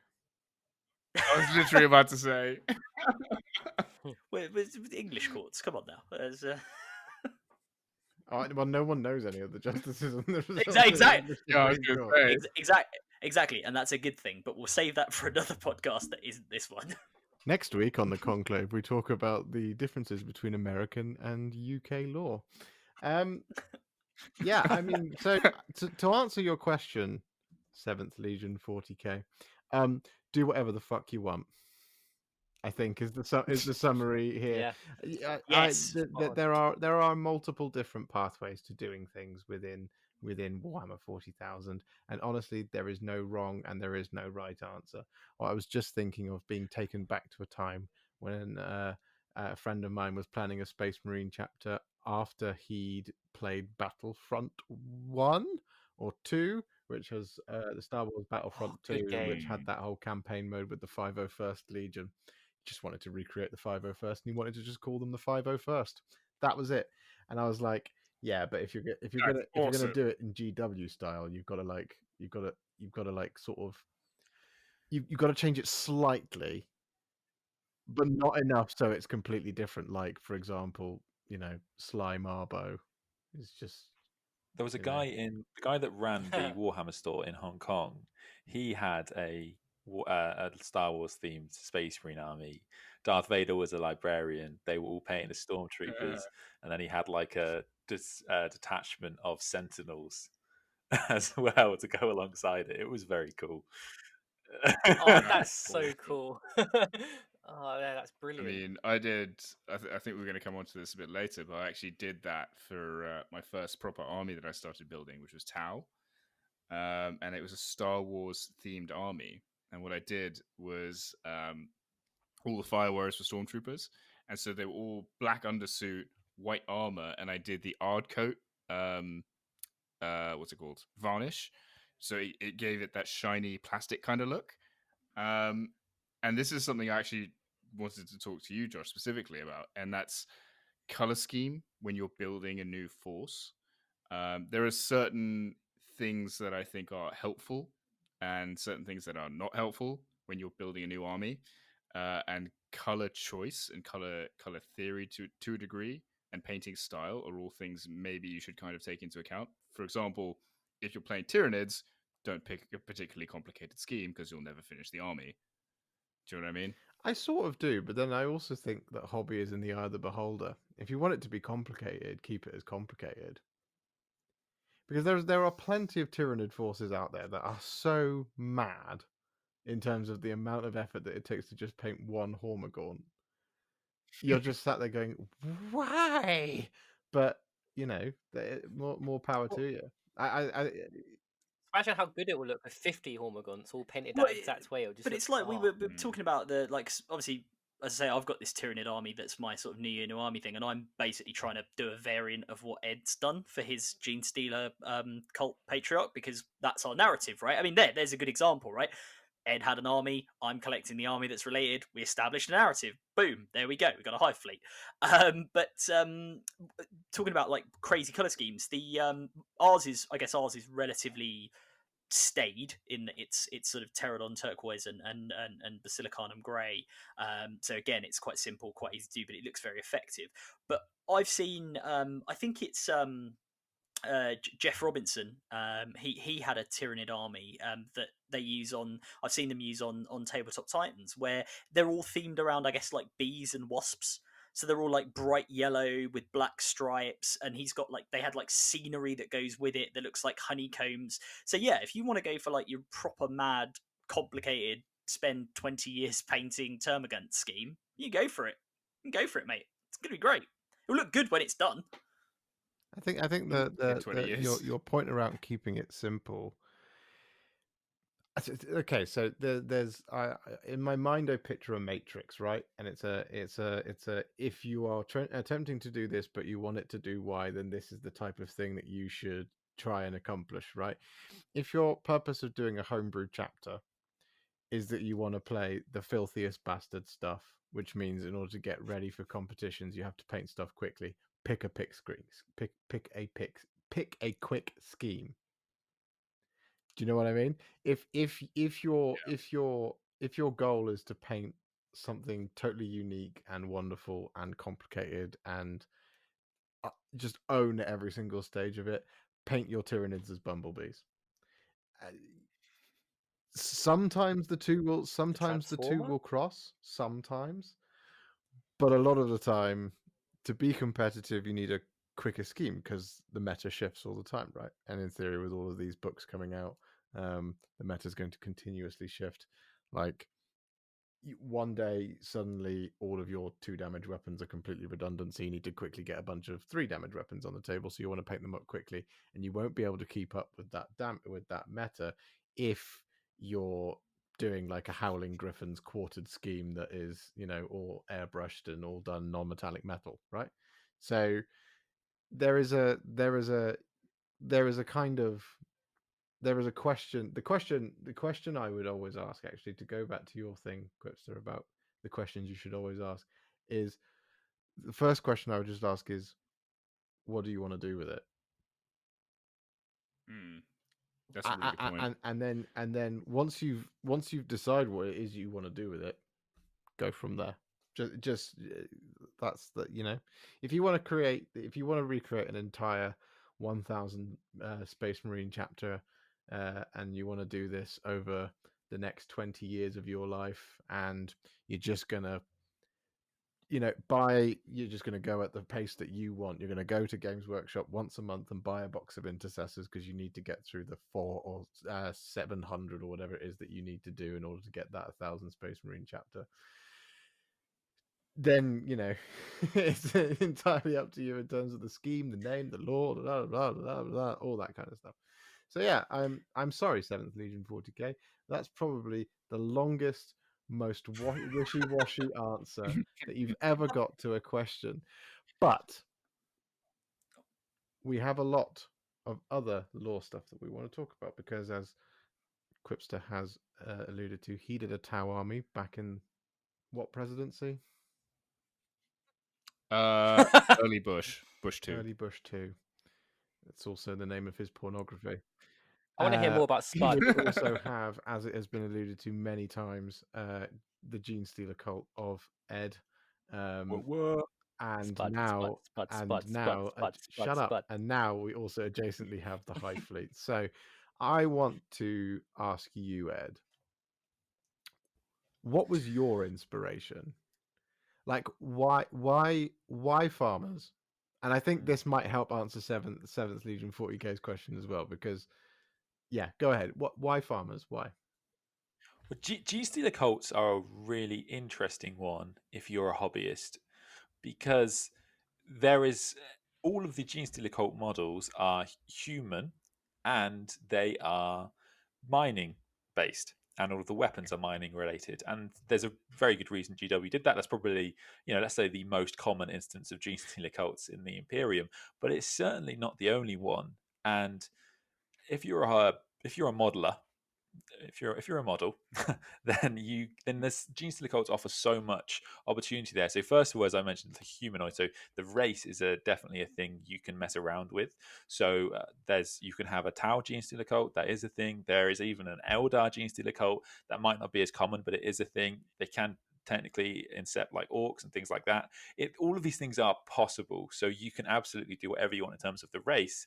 But the other thing is the fact that they're miners in the models, and this proposed an interesting question to me, because it was like, well, were they all gonna be miners? And the answer is obviously no. So my favorite one that I came up with was farmers, because there was a whole bunch of things. It really was a clicking of ideas, Josh, I gotta say. Like, it was a whole bunch of stuff. So one of them, for example, was that my first army in 40k was the size of the Emperor. The size of the Emperor are one of those absolutely amazing schemes that Josh talked about, not just on Tyranids, but on Space Marines. Absolutely incredible scheme that 10-year-old me did not do justice to. And so I was like, it would be really funny to me if I made a Scythes of the Four-Armed Emperor, which was that. I'm also from like quite rural UK, so there was farming. I thought that would be cool. It was also for me personally, it was a level of conversion that was just perfect, because all of the conversions I've done in my army are not don't require the most skill. Like, when you see some people like green stuff so much they might as well have just made the model. I have done very small things that I think have really differentiated them. So there was that, and there was also the color scheme was something that was just the color scheme. It's not if it's like my favorite colors, but it was my favorite paints. I don't know if that resonates with anybody else, but like there are some contrast paints particularly that I just love to use, and these are the ones I use in my armies. That's actually why I chose Pterodon Turquoise, as Adam said, just because that paint is so lovely. It's just I don't know if it's the pigment or something, but it just works really well. And then my other two ones are Acalian Green, which is a bit similar to Pterodon Turquoise, but different enough. And the other one is Snakebite Leather. I love Snakebite Leather as a color, just because it like really harkens back to like 90s Warhammer for me, and it's just lovely. And so I was like, this will fit, because if I was going for 90s, Acalian Green over Wraithbone looks like jeans. That's what it looks like. And then leather obviously fits the farming theme. So the color scheme for the clothes on my Gene Stealer cult is they have leather kind of armor, as it were, and then the rest of them is the Acalian Green. So it looks like they're wearing farmers with jeans and leather on top. And so that was kind of, a bunch of things fit there. And then I could just kind of come up with all these kind of conversion ideas. So I went with farmers' hats on the neophytes. And this is obviously a really simple thing to do. I just modeled it after winters, and I just got a bit of green stuff, really simple. And then you shape it over the head onto the farmer's hat. It's definitely probably the lowest attempt at trying to be a green stuff maestro as you can get, but I've probably still messed it up a bunch of times. There was that. Another thing that it's just going back to what I mentioned earlier about the weapons, I thought that would be really cool, is because there's all these kind of things that are we don't really see in 40k because they're not weapons, but they totally could be. I remember one of the things that really spurred me on was I was reading through Gene Stealer Cult Codex, and there's a weapon that Atalan Jackals can take that is just called Improvised Weapon. And I was like, okay, this is going to be fun. So I was like, right. So all my aberrants have scythes, which actually works. Is also another little tip, because one of the really lovely things about doing your own brew is that, as Adam said earlier, you can play it as different factions. And so Space Marines, for example, that's actually a huge benefit, because playing a White Scars army and playing a Salamander's army is very different. They now have so much rules, so many rules to them, that it's a really different play style. And so I realized that I could do that. So I've got pitchforks on like the Atalan Jackals, and then the aberrants all have scythes, so I can use them as their two weapons options, the pickaxe or the hammer. I went with hay bale. So again, circling back around, I'm doing this really well. We talked about model trains. So there was I think I mentioned on the podcast, there was a model train YouTube channel which had how to make hay bales, and it's amazing. It's really simple. It's basically I just got some hay colored flock, and then you glue it to some balsa wood, and then you use string to make it look like twine, and it just looks really good really quickly. And I use this for a bunch of things, to like things for people to stand on, but also I put them on my Achilles Ridge runners, and this meant that they could all of a sudden be marked per squads, because that's something that I always really like to try and do, because I'm not as good a painter as someone like Josh, and I've never had much success with transfers. So I really like to come up with ways for me to tell squads apart that can be like kind of interesting, because I used to rim my bases, but I quite like it if all my bases are uniform. So I thought that would be quite cool. So I've got that. And then the other thing was obviously going to be the basing. So there's kind of two styles to my basing, because there's Brood Brothers and there's normal Gene Stealer cult, and I wanted them to look connected but just be a bit different, to symbolize that the Brood Brothers are a bit of a different force. They're not the mainstay of the Gene Stealer cult army. And so the bulk of my Gene Stealer cult are all on plowed fields, and this was something that was I've loved doing this. So it's basically loads of sterling sterling battlemire, which is like sterling mud but thicker, if you're not aware. And I've basically just sculpted that just using like a paintbrush to make it go up and down, up and down. And I got loads and loads of small bits of shrubbery and have just lined it so it looks like the crops have grown there. And I think it looks really, really cool. Then on the Atalan Jackals, Achilles Ridge Runners, I actually made it so that the Achilles Ridge Runners have left tracks through the fields because they've been pulled out, which was really fun. And then so for my Brood Brothers, what I did was I wanted them to look like they were on I call them the Farm Defence Force, the FDF, and they are on a path that is nearby, that's right next to the field. So half of the edge of their base is ploughed lands, and then the rest of it is just a simple astrogranite because it's to represent they're on the path. And I've actually done them 2 by 2, so each one of each for every 2 in the squad, one is on the left hand side of the path and one is on the right hand side of the path.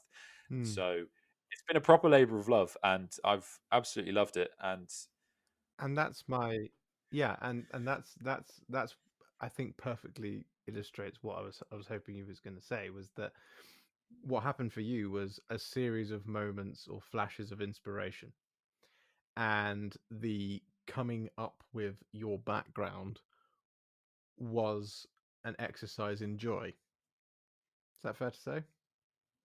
100%, yeah, definitely. And that's First time ever Gene Stealer Cults of Spark Joy. What? First time ever Gene Stealer Cults of Sparks Joy. How dare you? Fair enough. No, it's the story of Spud gives joy to everyone. And that I think is the fundamental part of this, and it goes back to my question of what do you want to do with it? What gives you what sparks joy? Like what inspires you about doing a homebrew chapter? Is it like if you find something else that is another source of inspiration? Like I really like tridents as a weapon. I really like tridents as a weapon, and I am waiting for the day when a Games Workshop unit utilizes a lot of, and I'm talking about your basic standard 3-pronged trident, because there are tridents out there, but they're all kind of crazy nonsense. I think the whole concept of a trident is ridiculous. That like why would you use why? Well, yeah, it's a massive fork, but like what?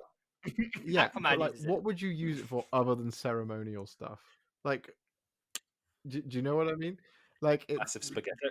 Because it's as a weapon, it's not particularly utilitarian. Unlike say like a halberd, for example, it is literally a more embellished spear. So why not just take a spear? Anyway, that for me is a source of major inspiration. Another thing for me is I really like I'm gonna forget the name, but in ancient samurai culture, the flags. Does anyone know what they're called?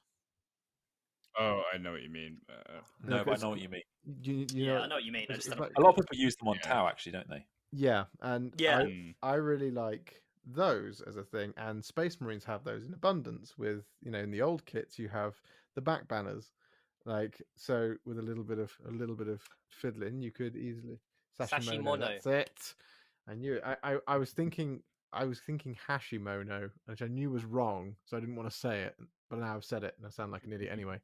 But sounds like a brand of a certain type of it does, doesn't whiskey. It does, doesn't it? Thing. Which is now that's like the 7th or 8th plug that's gone unequaled with Conclave plugs, but never mind. So that for me is that for me is the theme that runs through any of these types of homebrew chapters. Is you're doing it for the love of it, right? Yeah, right? I think the other thing I'd mention, I don't know if we've actually mentioned this, but so sorry if we have done that. But the other thing I would say about, I think with my Gene Stealer Cult thing that's always in my head is that it's also always developing. So I'd also say, just as to like Josh and Adam said right at the start about how to do something you think is cool, that's because you can come up with this really detailed backstory later. Like have those questions, like Quipster as mentioned. I thought those were really good questions, Quipster, in your mind, but you don't have to answer them right now. Like if you're like, oh yeah, are they Codex compliant? But like, I don't know. I don't know, but at the moment, I really like Outriders, and I really want to paint them yellow. So I'm going to make some yellow Outriders and give them all tridents, like to do whatever you want, and then come up with that fluff later. And that's what I'm doing with my Gene Stealer cult. Because like one of the big things, actually, sorry, I'm just going to say, because if anybody has got any ideas for this, do let me know. Probably the most ambitious thing I want to do with my Gene Stealer cults is to convert the rock grinders into combine harvesters. Now, this is easier to do than you think, because the bulk of the Gene Stealer cult truck is one thing, and it's just the dozer blades that come off. So it's actually a perfect conversion, because for competitive play, I could actually just take the combine harvester bit off and put on the dozer blades. So if anybody has any ideas on how to do that, do let me know. I've got an idea. Here we go. So the flesh mower. Yeah. Oh, from probably out of stock now, Josh. Yeah, but like, so you could take the flesh mower, right? And then if you can get a hold of forgive me, there is one called there is a smaller set that does have the exact bit I'm thinking of. But do you remember the galvanic servo haulers, the terrain? I'm trying to. It's basically big mining crane, but what it comes with with these small little. They're called servo haulers. I can't remember. Anyway, they've got these little crane pieces on them. They're quite small, and they fit onto pretty much anything that you want to any other vehicle. All you need to do, put a flesh mower on the front, make sure you've got an open top back, and just put one of those crane type things, not the big one from the massive thing, but just put the small things to have the flesh mower be the thing that cuts it up, and then that is the thing that picks it up and puts it in the back. That's amazing. Yeah, I mean, that would be more of a silage turner, but rather than a combine harvester, but it would, you would get the point. Don't be trying to bring any harvest with that, mate. You'll just ruin it. You'll just absolutely ruin your fields. That will. You want to get yourself a proper combine harvester. Ed, after this is done, would you like to join me in a 10 minutes of being insulted by Adam's impression of our rural upbringing? Oh, it's all right. It's all Well, right. actually, I was going to say, when the audiobook of my Gene Stealer cults comes out, I will be asking Adam if he would like to play every single part. I tell you what, Jeff, I'm well in favour of that four-armed emperor. Yeah, I do agree with you. That's great. I feel like when Adam speaks like that, I need it to be like the scene of Hot Fuzz where someone translate it for me. Oh my god! See, I grew up round there. I grew up in Gloucestershire. I'm living in Gloucestershire right now. This is horribly offensive. Yeah, is that a sea mine in the back of your studio there, mate? You've got. You will get them. Everyone and their mothers is packing round here. My other point about inspiration, as you say, is inspiration can come from anywhere, and I'm going to tell a little bit of a story of a Imperial Guard tank corps that I had a little while ago.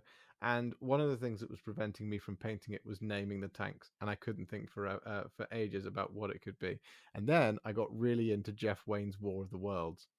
Now, Jeff Wayne's War of the Worlds has got lots of lovely song titles. It's also got lots of lovely characters in it. One of which is the grey ironclad, which is a gigantic steamship. It was cutting edge technology at the time, called Thunderchild. And I was like, there we go, Baneblade. That's going to be called Thunderchild, and I'm going to continue the War of the Worlds theme throughout the rest of the force. So I had a Trojan that was called the Spirit of Man, which is the name of a song. And then I also had a Salamander command vehicle, which was called Forever Autumn, which was another name of a song.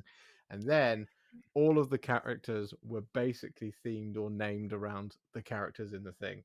So I had a Ministorum priest who was the parson, who goes a bit mad and tries to take on the tripods with I don't know, his holy cross. That's it.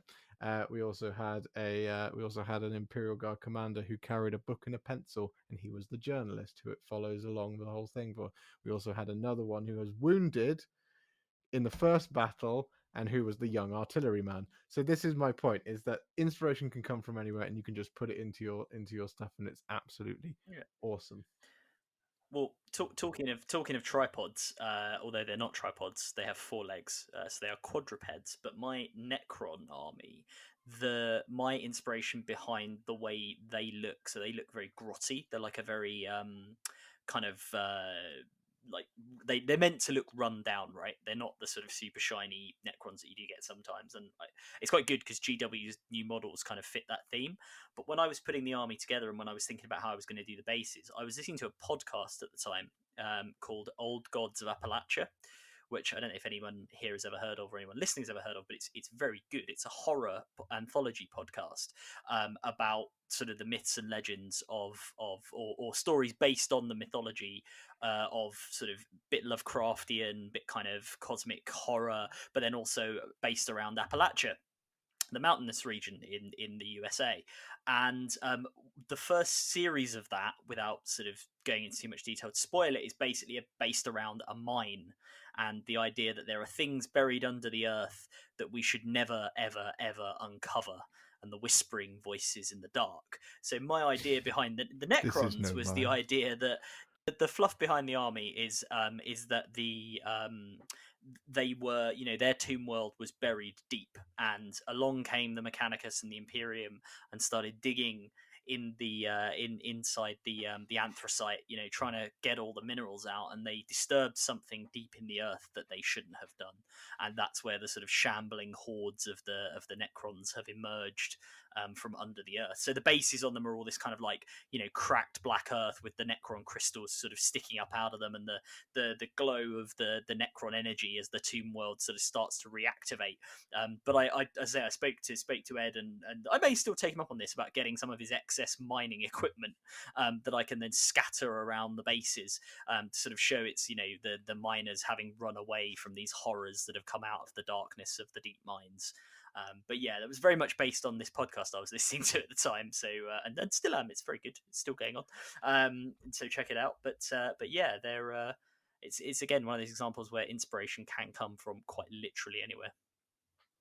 I mean, the thing that we haven't talked so much about as well is inspiration coming from the tabletop, and this is something I do with my my custodies. As I've talked about before. Custodies? Yeah, I know. I'm really subtle about it. It's like I've talked about before. I have a spreadsheet where I keep all of their deeds. And this is something I wish I had done in the beginning. I wish I had waited for them to each earn a name. Instead, I'm going to have to do a little bit backwards. But this is something I'm actually doing with my Imperial Fist instead. I name all the ones that do a cool thing, and I base the name on the cool thing they did. This is a little bit of a spoiler for a bat rep I did with Winters quite recently. My Imperial Fist versus his Custodies. Name drop. I had one. I had one. Not suppressor, who essentially like dodged all of the incoming firepower heading towards him for like the entire battle. And someone in the comments mentioned, "Why don't you just call him like Boris the Bullet Dodge? Boris the Bullet Dodger?" I was like, you know what? That's actually a fantastic idea. Surely so his name would be like Neo. I'd have gone with brave Sir Robin because he bravely ran away. He was strategically withdrawing to a safer position to safeguard his objective. Didn't he strategically spend most of his time on top of a ruin that nothing in Winters' army could get to? Yes, it's called tactics. Look it up. But yeah, so he's now going to be called Boris the Bullet Dodger. And the thing that I'm going to have to, because I've actually weirdly developed more lore and narrative for my Imperial Fist than I have for my Custodies. And one thing I'm going to start doing for the Custodies now is I do have the spreadsheet with all of their names and their deeds, but I don't have individual backstory for why each custodian has that particular name. For example, right next to me, I've got this guardian called Diomedes. Diomedes being a famous Greek warrior. So custodians normally take their names from things they've done. So he would be called Diomedes for a reason. So yeah, I've now got to come up with the reason for all of them. What did Diomedes do? Really... I don't know yet. I don't know yet. What did the actual guy do? Donnie doesn't do what Diomedes did, which Diomedes ended up dead. What's his first name? Dave. Wait, as in the actual Diomedes character, Your or like custodian. my Diomedes? I mean, they have lots of names. They're usually known by one. So it's not Apollo Diomedes. No. Because when you said Diomedes, I would. because we're talking about 40k, I didn't think about the Greek Mhm. Diomedes. I thought about Diomedes, the captain of the Captain. Blood Ravens, Diomedes. the one who famously Captain gave us, Diomedes. "It is a Bane blade." One, one, I'm actually playing through God of War 2 at the moment. one thing I will say, and it's a good thing about the whole what Quipster says about deeds and using the deeds to give names. The Crusade system, and I know some people don't love it, and it certainly has its problems. But one of the things I like about the Crusade rules that now every army is getting in their own codexes. There are some really fun ways of developing the fluff for your army that you can then carry over into your competitive force. So obviously the Blood Angels one, we talked about it on the Blood Angels episode. They have the whole idea of the floor and people falling to the death company. So if you could have that happen to a character, that's something that you could carry through. The Necrons have a slightly hilarious like dynastic epithet thing where they just obtain names for doing ridiculous things, a bit like your Custodies actually, Quipster. And the Death Guard have like their own viruses that they can create and their own contagions in their Crusade rules. So for I'm sitting here looking at them because I was painting them earlier, but my Sons of the Blight here are going to be getting, once I get hold of that book, I'm going to be coming up with some interesting ways for them to spread the dubious gifts of the grandfather, which it's quite interesting because they've obviously released these at a time when we are literally in the grip of a pandemic, so it's both poetic and also terrible at the same time. COVID 27,000. Yeah, and on the naming thing, one thing I would say, and actually, Quipster, you were the first person I knew that did this, and I've got a couple of them for my my sisters. Is nameplates. You can buy little nameplates, and I know Ed's got some. Have you got some, Rich, as well? Yeah, I've got quite. I've named. I pretty much named my I've written out my command structure, so I've got names for like most of the captains, the chief apothecary, or the sanguinary high priest. My so you can get these little like 3D printed. I'm gonna say that Josh is gonna glower at me and be like, "Why are you doing a plug?" but they're called Versatile Terrain. Is the company that makes them. I'm sure there are others available, or you can 3D print them yourself, presumably if you have a 3D printer. But you can get these like little 3D printed nameplates that you can stick on to the front of your bases. So if you have got an established name for a character, you can sort of put it on there and have it in your own font, in your own style or whatever. So I've got a couple of my sister's characters again that did some cool things during the Crusade. They became character names, and I've sort of got plates for them. So that's another way of doing it as well, to build some character into your army. That's then easy to remember because you don't have to write it down, because you can just pick up the model and go, "Oh, you've killed Diomedes," or whatever. Actually, interesting to the nameplate thing as well. The Versatile Terrain, what they've started doing, which is just really cool for me, is you can now get the nameplate, but also above the name, they do like a separate little piece of text. And what I've seen people do is put the rank of the model in that piece of text. So Shield Captain underneath, Achilles. So yeah, I'm going to be doing that for all of my Imperial Fists, sergeants and veteran sergeants and captains or whatever. There was nowhere else I was going with that. Yeah, just to circle back to the 17th, I guess is another good point. Actually, is the importance of characters in your narrative is always going to be really big. So if you just have plans for a captain first, like there are lots of really great existing chapter masters that you can take inspiration from, and actually just characters generally. That's if you can't come up with the backstory for the chapter, maybe try just the character to start with, because there's also, especially with Space Marines, actually they could have entire lives, or almost, well, they're reasonably long, but entire other societies that they come from, I guess. Like, no spoilers, but Marnie's Cowguards are probably a really good example where they have like the really extensive backstories before they become Space Marines. So yeah, you can kind of do whatever you want there. Well, a good example of that is Rich, your chapter master that we were talking about last night. But yeah, I mean, I kind of just copied. My chapter master is now Primaris, and I decided that I'd just make it a bit easier for my head and making it fit in. That he got wounded on the devastation of Battle by a load of Gene Stealers while fighting with Dante, and then that's how he eventually became Primaris when Rubute Gulliman came about. But it was quite cool because when talking with you, we decided that there was also a time period between him being in like stasis waiting to get the technology to become Primaris, that there's a bit of like upheaval in my chapter because there's one captain in particular that kind of just does his own thing, and he was just It's your 7th company. Yeah, who Josh actually helped me name, called the Angel's Wing, because they're specialized at hunting. Actually, Anyway. on that, I would say on characters, I think I found this out mostly through my Gene Stealer cult. One of the most underrated things to do with your characters, as Josh did with his Imperial Guard, is to create characters that are not as good or bad. Because if you just have everything like this, he's the ultimate hero, he's the ultimate hero, it can become a bit samey. If you have somebody who is like, maybe a bit Machiavellian or maybe just a bit more lackluster than the other characters, it can create a really funny narrative in games, because when they die, you're just like, classic Spud, it dies turn 1. It's just quite funny quite quick. And Gene Stealer cults are all mad by definition, so it's quite funny.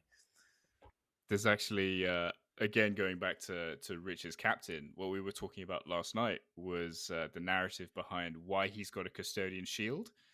And I was thinking about it, and I was just like, you know what? I can do something with that. So next time I see Rich, I'm going to borrow his chapter master and paint that shield that he's holding in the same way that my shields for my custodians are painted. And the backstory to this is, and people forget this about custodians. Custodians don't trust anyone who's not a custodian at all, and they especially don't trust Astartes. So I was thinking this, and when Rich said, I've got a custodian shield, I was just like, why on earth would a custodian have given a shield to an Astartes? And it got me thinking, like, okay, where do the Shadow Keepers normally turn up? And they usually turn up when they're hunting for chaos artifacts that shouldn't be in anyone's hands. And so the backstory we came up with was basically the Shadow Keepers were fighting chaos forces to like get back this relic. And then Rich's chapter just happened to be nearby and like came to aid the custodians. And obviously the custodians can't say, don't land, we're doing something important, we need to be left alone. So they kind of like had to accept the help. And custodians, obviously not trusting anyone, sort of saw that this Astartes chapter were there and they were helping, and was like, oh shit, are they corrupted by what they've seen here? What's happened? So as it turns out, the shield being offered wasn't a symbol of respect. It's just full of tracking devices and like listening devices, so that at all times they know exactly what the command echelon of this chapter are doing and where they are. That's yeah, so Alex has managed to plant a spy within my chapter. And also, yeah, literally going back to my point earlier about Alex claiming everybody else's hobby and content as his own, he can now say that all of your Space Marines are his at any time that you want. I mean, that's good. Wow. That's good narrative. But Rich, I got an alternative for you, right? Which is quite simple.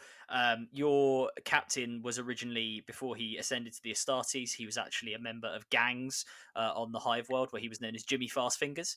And when they came upon the Shadow Keepers were so engaged with dealing with these demonic creatures that one of them just sort of had his shield knocked out of his hand. And Jimmy Fastfingers, seeing the opportunity to get himself a very nice relic shield, even though he was a captain of the Astartes, flashed back to his youth and just quickly pinched it, leaving a slightly baffled Shadowkeeper stood there. And there are no listening devices. No one is hearing you. Your chapter master is just a supreme, skillful, stealthy, light-fingered gentleman who has got but you guys haven't heard part 2. And just say he was a custodian before he got promoted to a Space Marine. That's I hate you. You used to be a janitor, and now we've promoted you to Space Marine. Yeah. Although, actually, one thing that is really interesting, actually, on making your own narrative, I think, is picking a nemesis for your faction, because GW do this with most of their factions, and I think it really helps, because obviously you can fight anybody in 40k. There's absolutely no reason you can't, but I think it is quite cool to help you if you want to come up with ideas for your faction. Might be to the White Scars hate the Drukari, and the Dark Angels hate Space Marines. There's always an arch enemy to every faction, so you can kind of do that. Speaking of rivalries and characters and all that good stuff, there's something that you've all been talking about for a long time. You're all building a Knights army, aren't you? Oh, Yes, darling. Yes. Indeedy. Would you like to talk about that on this narrative episode, that narrative Knights army that you're talking about? I mean, I can go first. Have you Yeah, bought go your Have you knight actually yet? thought about it? I haven't, but I was thinking today about the narrative that I want to build for him. It's filled because- with listening devices from the custodies, so they can keep an eye on all the other knights. Well, Oh God! Please Kind don't tell of, me I'm yeah. right there. kind of. So, like, basically, my thinking was custodies, because I want all my armies to kind of tie together, because there is actually official narrative in the Imperial Fist Codex between the Imperial Fist Fifth Company and the Shadowkeepers of the Custodies. Basically, the Shadowkeepers gave the Fifth Company a whole bunch of technology to repair the Phalanx, which is actually why the Phalanx is full of listening devices. But yeah, so I wanted, if I bought a knight, to say, okay, all of this lore and narrative sort of intermingles. So what I wanted to do was have this knight as a freeblade, who fights alongside the Imperial Fist Fifth Company quite a lot. But this freeblade has also been recruited by the Shadowkeepers as one of their agents, because people forget this. The Custodians maintain a spy network throughout the entire Imperium, and the linchpins of that spy network are what are called the Eyes of the Emperor. And the Eyes of the Emperor are basically retired custodies who go out into the galaxy to try and do stuff to help the Imperium. And so this guy, this knight pilot, would have been recruited by an Eye of the Emperor, who was a former shield captain of my Shadowkeeper Custodies, and he would have been the not master, the teacher, or what's the word I'm looking for? Not teacher. Sensei. Mentor, coach, The mentor. It would have been the mentor of my shield captain Achilles. dad. And so it's just so all the narrative sort of like intermingles together. Okay, cool. So, for the rest of you that are doing a unified army, Rich, Adam, and Ed, whilst Quipster does his own thing adjacently, yeah. I No, so think we did agree they're all going to be free blades. are they I all going to think be that free was blades? right. Because Yeah. I thought you were doing. See, I'm not just being. I thought you dickhead. were doing. Yeah. I thought you were doing the Conclave Knights army, and each of you Yeah. do your own spin. It's a bit like the Power Rangers, Josh. Yeah. They're Yeah. all free. They're all like their own thing, but they combine together when the darkest time happens. Which Josh makes you that big giant floating head in a tank that like tells the Power Rangers. What was his By name? our powers Oh, combined. no, what is his name? Yeah, What that's is Big- it? big- Zord. big Who That's is what it? the robot's called. Zordon. yeah, that's it. Is it Zod? Yeah, Zod. Yeah, you're think it's him. You're that guy. It was Voltron. You're the No, no. Voltron's the other robot, isn't he? The big one from Transformers. no. Is it? Voltron is its own TV series. This has got into a real nerd spiral of giant robot TV shows. Is it Do Voltron? not- Is it do not Transformers? With no idea. Blasphemy the name of Transformers around me. Okay, so Hang on. are all four of you doing an individual knight that can be turned into a Megazord? Basically. Oh my god! Yeah, I They, think they combine to make a larger, slightly less effective knight. No, we are doing the. I think the idea we agreed is that the army will be made up of free blades, so we can all do our own scheme and we can all do our own style. And I guess it's just a case of coming up with the narrative, both therefore about the knights themselves and about the how they all sort of came together. So I think for mine, in terms of the knight itself, I'm kind of liking the idea of and sorry, just say knights as an insertion into the 40k setting are a bit odd, right? Because they're sorry, not odd, but they've basically just taken the real sort of knightly stuff about kind of aristocratic houses and things like that, and then just inserted them into the 40k universe. So I like the idea of this like bunch of sort of noble aristocrat leaders or whatever who've just you know, one of their sort of sons of the family has somehow fallen out with them and has been exiled, and that's kind of his thing, and he's on this kind of knightly quest to go and try and get back in with the household that he has been exiled from. Whether he or she, I don't know, what sort of knight yet, but when they are trying to get back into favor, whether they actually will or whether they will decide to go their own way, nobody knows. Awesome. Yeah. Cool. That's really cool. Yeah, I think we did kind of agree on doing a thing of Free Blades. I think the narrative of Free Blades has always been kind of more interesting to me than the houses. Not that the houses aren't cool, but I think, and yeah, like Adam said, it gives us a chance to all try out really crazy paint schemes that are all unified probably by the bases, and it should just look really striking. And yeah, it's really cool. So the narrative for mine, I don't have a thing with farming, but originally my idea was to do it geniusly related, as I said, so it kind of came from that. But my idea, because I wanted something a bit, I don't know, something that you wouldn't typically get from a knight. So my idea was that my knight is a free blade because he was bored. So there was he was from a house, and this house is perfectly alive and well, nothing wrong with it. And they were based on an angry world, and he's actually called the Harvester, and that's because they had so little to do because it was deep inside of the Ultimate Segmenta, and there wasn't much to do. And they was getting to the point that they actually strapped a scythe to his arm, and they were using him to reap on the fields. And so he actually was so just bored of this. He was like, you know what, I'm gonna. He's quite a young knight, I should say, the actual guy. And he was like, you know, I want adventure, and there's a whole galaxy of war out there somewhere. And it didn't take him long to find it, but he set off to go and find, you know, adventure and excitement, and that is where he encountered his fellow knight friends. Hello, knight friend. Hello. Rich? I mean, yeah. So I guess I'll talk. So I originally had And Rich's was Optimus Prime. basically, yeah. Ed said it'd be really cool if you painted yours as Optimus Prime, and I went, you know what? I'm fucking gonna do that. So I'm painting mine as Optimus Prime. Fluff-wise, I don't really thought a lot about it, other than he just might be the leader of all the Autobots that are now suddenly in the 40k universe. Where's he from? Cybertron. Oh, Gave wait! it a name, You've ruined GW's announcement for Saturday. I don't know. Maybe like so. I mean, I like the idea of all my armies being kind of linked together as well. So I spoke a bit about the idea around my homeworld and these big lions. So I'm thinking that maybe these big lions are happening because there's like a sort of chaos incursion on my home planet. So because I'm starting a Grey Knight's army as well, so maybe that might be quite cool for all of that to link. And maybe it just might be that this particular knight is hunting a certain demon who might have a name later, Megatron. No, and it's just ended up on my planet, which would be cool if I did a Chaos Knight and then called it like Galvatron.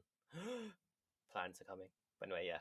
Do it. That'd be amazing. But I mean, for me, it's like when we go back to what we're talking about with Seventh Legion, is I've literally just taken that something I think is really cool. I'm a massive Transformers fan, and I'm just gonna paint it that way because I think it's brilliant. And I'm sorry people don't like it, but I'm gonna love him. That was lovely. It's really lovely. I mean, I'm not taking part in this because I listened to the podcast where they were all picking big knights and they said Josh can just do some fucking Helverins or some shit, and I said no. That's just flat out. That's just flat out no. I mean, I already have a knight house. Can we not point out? I'm pretty sure the only reason that happened was because I said something like, "Oh yeah, well, what's Josh gonna do?" And then Ed, to be fair, correctly was like, "Yeah, you can only have 4 knights in an army." So it's like, "Oh, well." I mean, you could only fit. Do You can fit. Yeah, I think you can fit 4 Titanic ones in 2,000 points. You can paint the Titan, Josh, that joins us. And do the Titan. Yeah, with Quipster's money. Yeah. Yay. Yeah.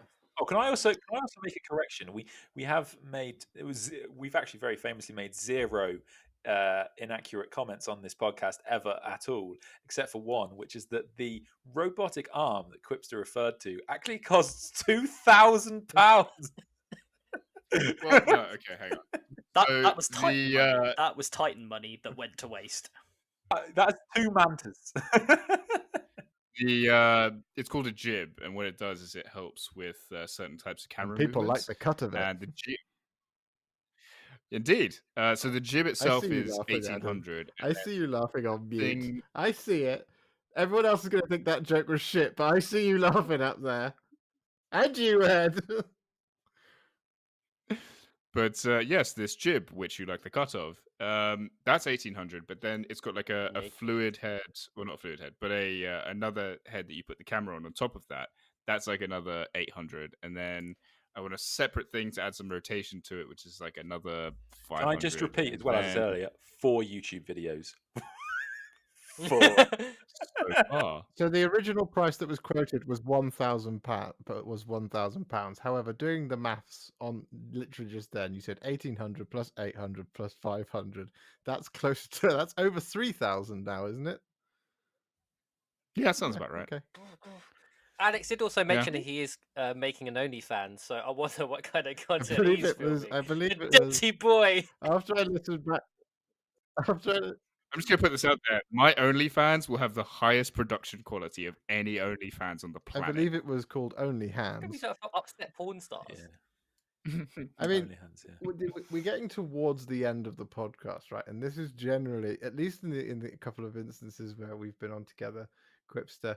In fact, in both instances where I've hosted, where it gets towards where you reveal something that's actually quite amusing and weird, and we've been hearing a lot about how gifts you give people generally have listening and surveillance devices in. So I'm just curious, have you done that in real life? Unfortunately, I have not. Okay. So any Just of looking you, around my room, haven't. if he's giving me anything. any of you out there who have ever received a gift from him, just check it over. You never know. It's like that little teddy bear with the little eyes. Dude, I play Warhammer. I'm not in the FSB. That went That's exactly Yeah, what. FSB. That's exactly what somebody in the FSB would say. right. Yes, I'm just here to admire the cathedrals. Also interesting that you picked FSB.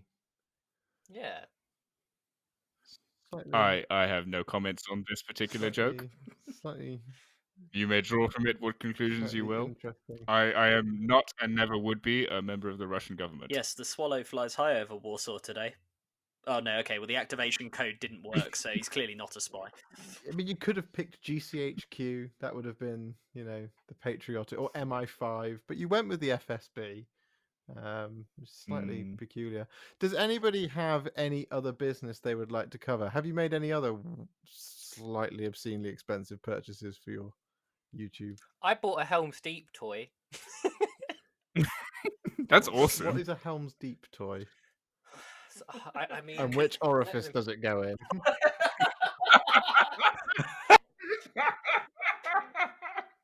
Right, I'm grabbing it, but not many people will have to see it. But I guess I'll post a picture probably. But look, Also on OnlyFans, I assume.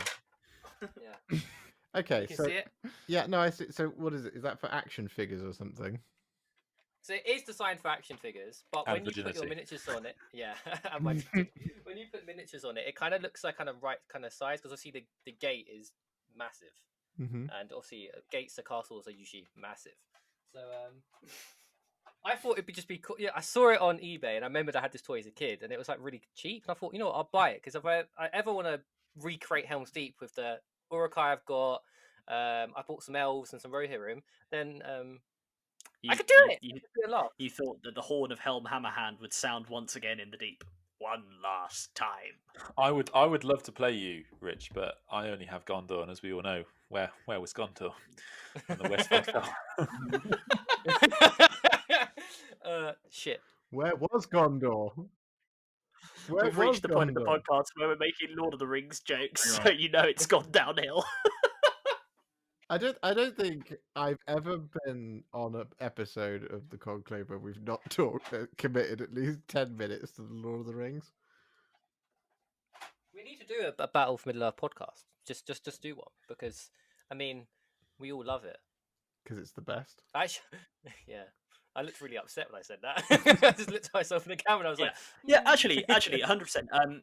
Listeners, all three of you, however many there are, if you would like us to do an episode of the Conclave where we do actually genuinely talk about Battle for Middle Earth and the game and how it all works and sort of the hobby we've got, because we've all, in some form, got, I think, Lord of the Rings models, miniatures / an army. I know I've got them boxed up again from when I was a kid because that's how I got into it. Please do let us know on the Instagram, in the DMs and in the comments, because we would be up for doing that. But obviously, if people want to hear that from us, that's when we put it together. I know Rich is desperate to do it because he wants to put his like Action Man Helm's Deep play set with authentic movable doors into action. So don't lie. If you came around my house and we had a game, you'd love it. I found this out as well. On a related note, it turns out the reason why Gondor couldn't be there for when the Westfold fell is because that was when Osgiliath was first being attacked. So there. Yeah. That's why why. you got to ruin the meme for? Of course you'd walk in and defend Denethor. I mean, oh god, Quipster, what are we gonna do? You With see the way he treats Faramir? That's no way to treat your son. When Faramir's such a good Hey, boy. no. The state of Gondor had pressing issues. It's not a Denethor thing. It's a orcs invading the borders of I'm Gondor. presidents he was really around. interested to find out why Alex thinks Sauron is the most sympathetic character in Lord of the Rings, as he does with every single other nerd world. all I'm saying is, I just the lack of clean lines on orcs really annoys me. But I think a loyalist Sauron would just look really good. With a thick French accent. I mean, no the less. lack of clean lines on orcs does annoy me. Le Sauron. Bonjour, je suis Sauron, je suis le Dark Lord. Oh, où est le ring, s'il vous plaît? My favorite Lord of the Rings character is actually Gil-galad. Because he dies. Oh. No, he's great. He fights Sauron, and he's like his head. No. gets Okay, no, set on it is- fire it is in the actually- first, the first few pages. in the Fellowship, Boromir is my For favorite. the one who tried to but, attack Frodo and steal the ring. Yeah, cool. It's tragic though. He is one of the greatest warriors in Middle Earth. Okay, just because he's a man and the ring preyed on his But he took an arrow to the knee. ambitions to save Gondor, he took 3 hours in the chest. He's not playing In Skyrim. fact, okay, so what we'll do is we'll round off with and it can only be a narrative question, can't it? Because none of us are competitive Lord of the Rings players at all. We're going to go around the room. We're going to ask, who is your favorite Lord of the Rings character and why? Alex, you've already been. Rich, Legless. Because he defies physics. Legolas because he devised physics. Adam, For me, it's definitely got to be Gandalf, because wizard is never late, nor is he early. He arrives exactly when he means to. lovely. Ed, I'm going to give a slightly different answer, Josh, because I think we'd give the same one, but I'll give the only true answer, which is Samwise Gamgee. Samwise Gamgee, as we all know, is the true hero of the Lord of the Rings. Even Tolkien says this. That's why it's so much of it is from it ends with the extra ending with what happens to Sam, because that's what's most important. Didn't he wasn't he the only ring bearer to actually give up the ring? Or be tempted, to give up the ring. Yeah, absolutely. yeah, Such a lad. Samwise I love is you, an Ed. absolute lad. He is up there, definitely. He's in my top. I flip between Aragorn and Faramir because Faramir, I get. Aragorn, why? Aragorn's the main Aragorn character is and he's an great. absolute fucking boss. And how pretty he is. Ah, yeah, but I thought I was on mute there. Aragorn is just the best in all of it. Yeah, and you Strider. know what as well? Aragorn is he's a bit more kind of competent in the books. He doesn't just like fall into this role of kingship. He actually has a destiny and seizes it, and it's I think it's more compelling that way. Exactly. Shall I give us some nice outro music while we round off? Cue it up and go on then.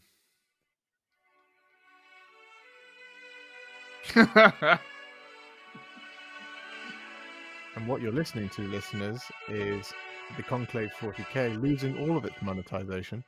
So what we're going to do is we're going to go around the I feel like room. giving everyone a hug. We're going to go around the room and say Right. farewell. Sorry, Josh, we get that guy. A guy just knocked on my door. He said he's from the Tolkien estate. Yeah, Why is that? you're in trouble, and none of us can save you. We're going to go around the room and say farewell, and do not weep, listeners, for not all tears are an evil. Quipster, where can people find you? People can find me on Instagram at QuipsterNerd and on YouTube at How QuipsterNerd. many videos have you got? I have Great. 5. Ed, They're very good. You're in one I of know I them. did one of them, but you didn't have a robotic wanking best hand one. then, so it wasn't a very good video. Ed, where you can can people find you?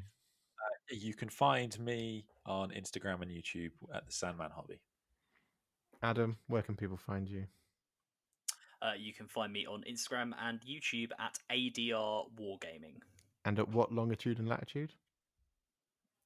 Well, I don't know, but it doesn't matter because not all who wander are lost. Are you going to call in like a missile strike?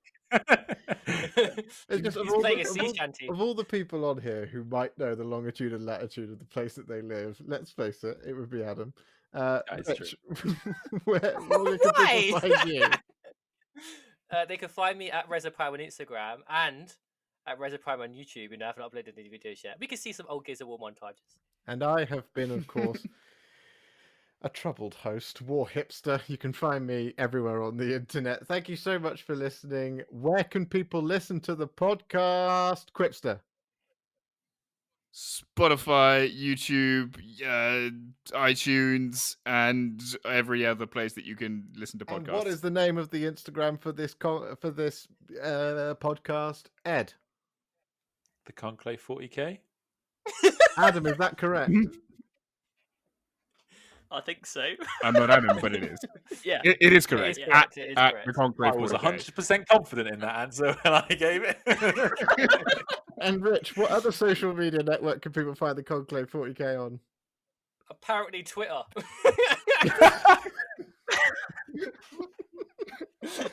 About Adam's just like raging with incredulity. Like, There's nothing on there. Now I'm gonna have to write things. Why do you do this to me? Oh, Facebook as well. We have a Facebook. Yeah. We do have a Facebook. Yes. Is there anywhere else? Do you have a Pinterest? I can No. make us a Pinterest. OnlyFans for MySpace? exclusive naked Bebo? content. No, none Oh, of them. Does Tumblr. Bebo still exist? Okay. Oh, MySpace is like memories. Yes, and we'll talk about those afterwards. Thank you so much for Basically, listening. we're on all of the social networks that Donald Trump no longer is. So crack on. It's so hard to say goodbye sometimes, isn't it, listeners? I've been George. Hey, Lord of the Rings had 6 endings, so do we. I like your style, Quipster. Yes, thank you so much for listening. I will see you all again very, very soon. Bye-bye. Bye.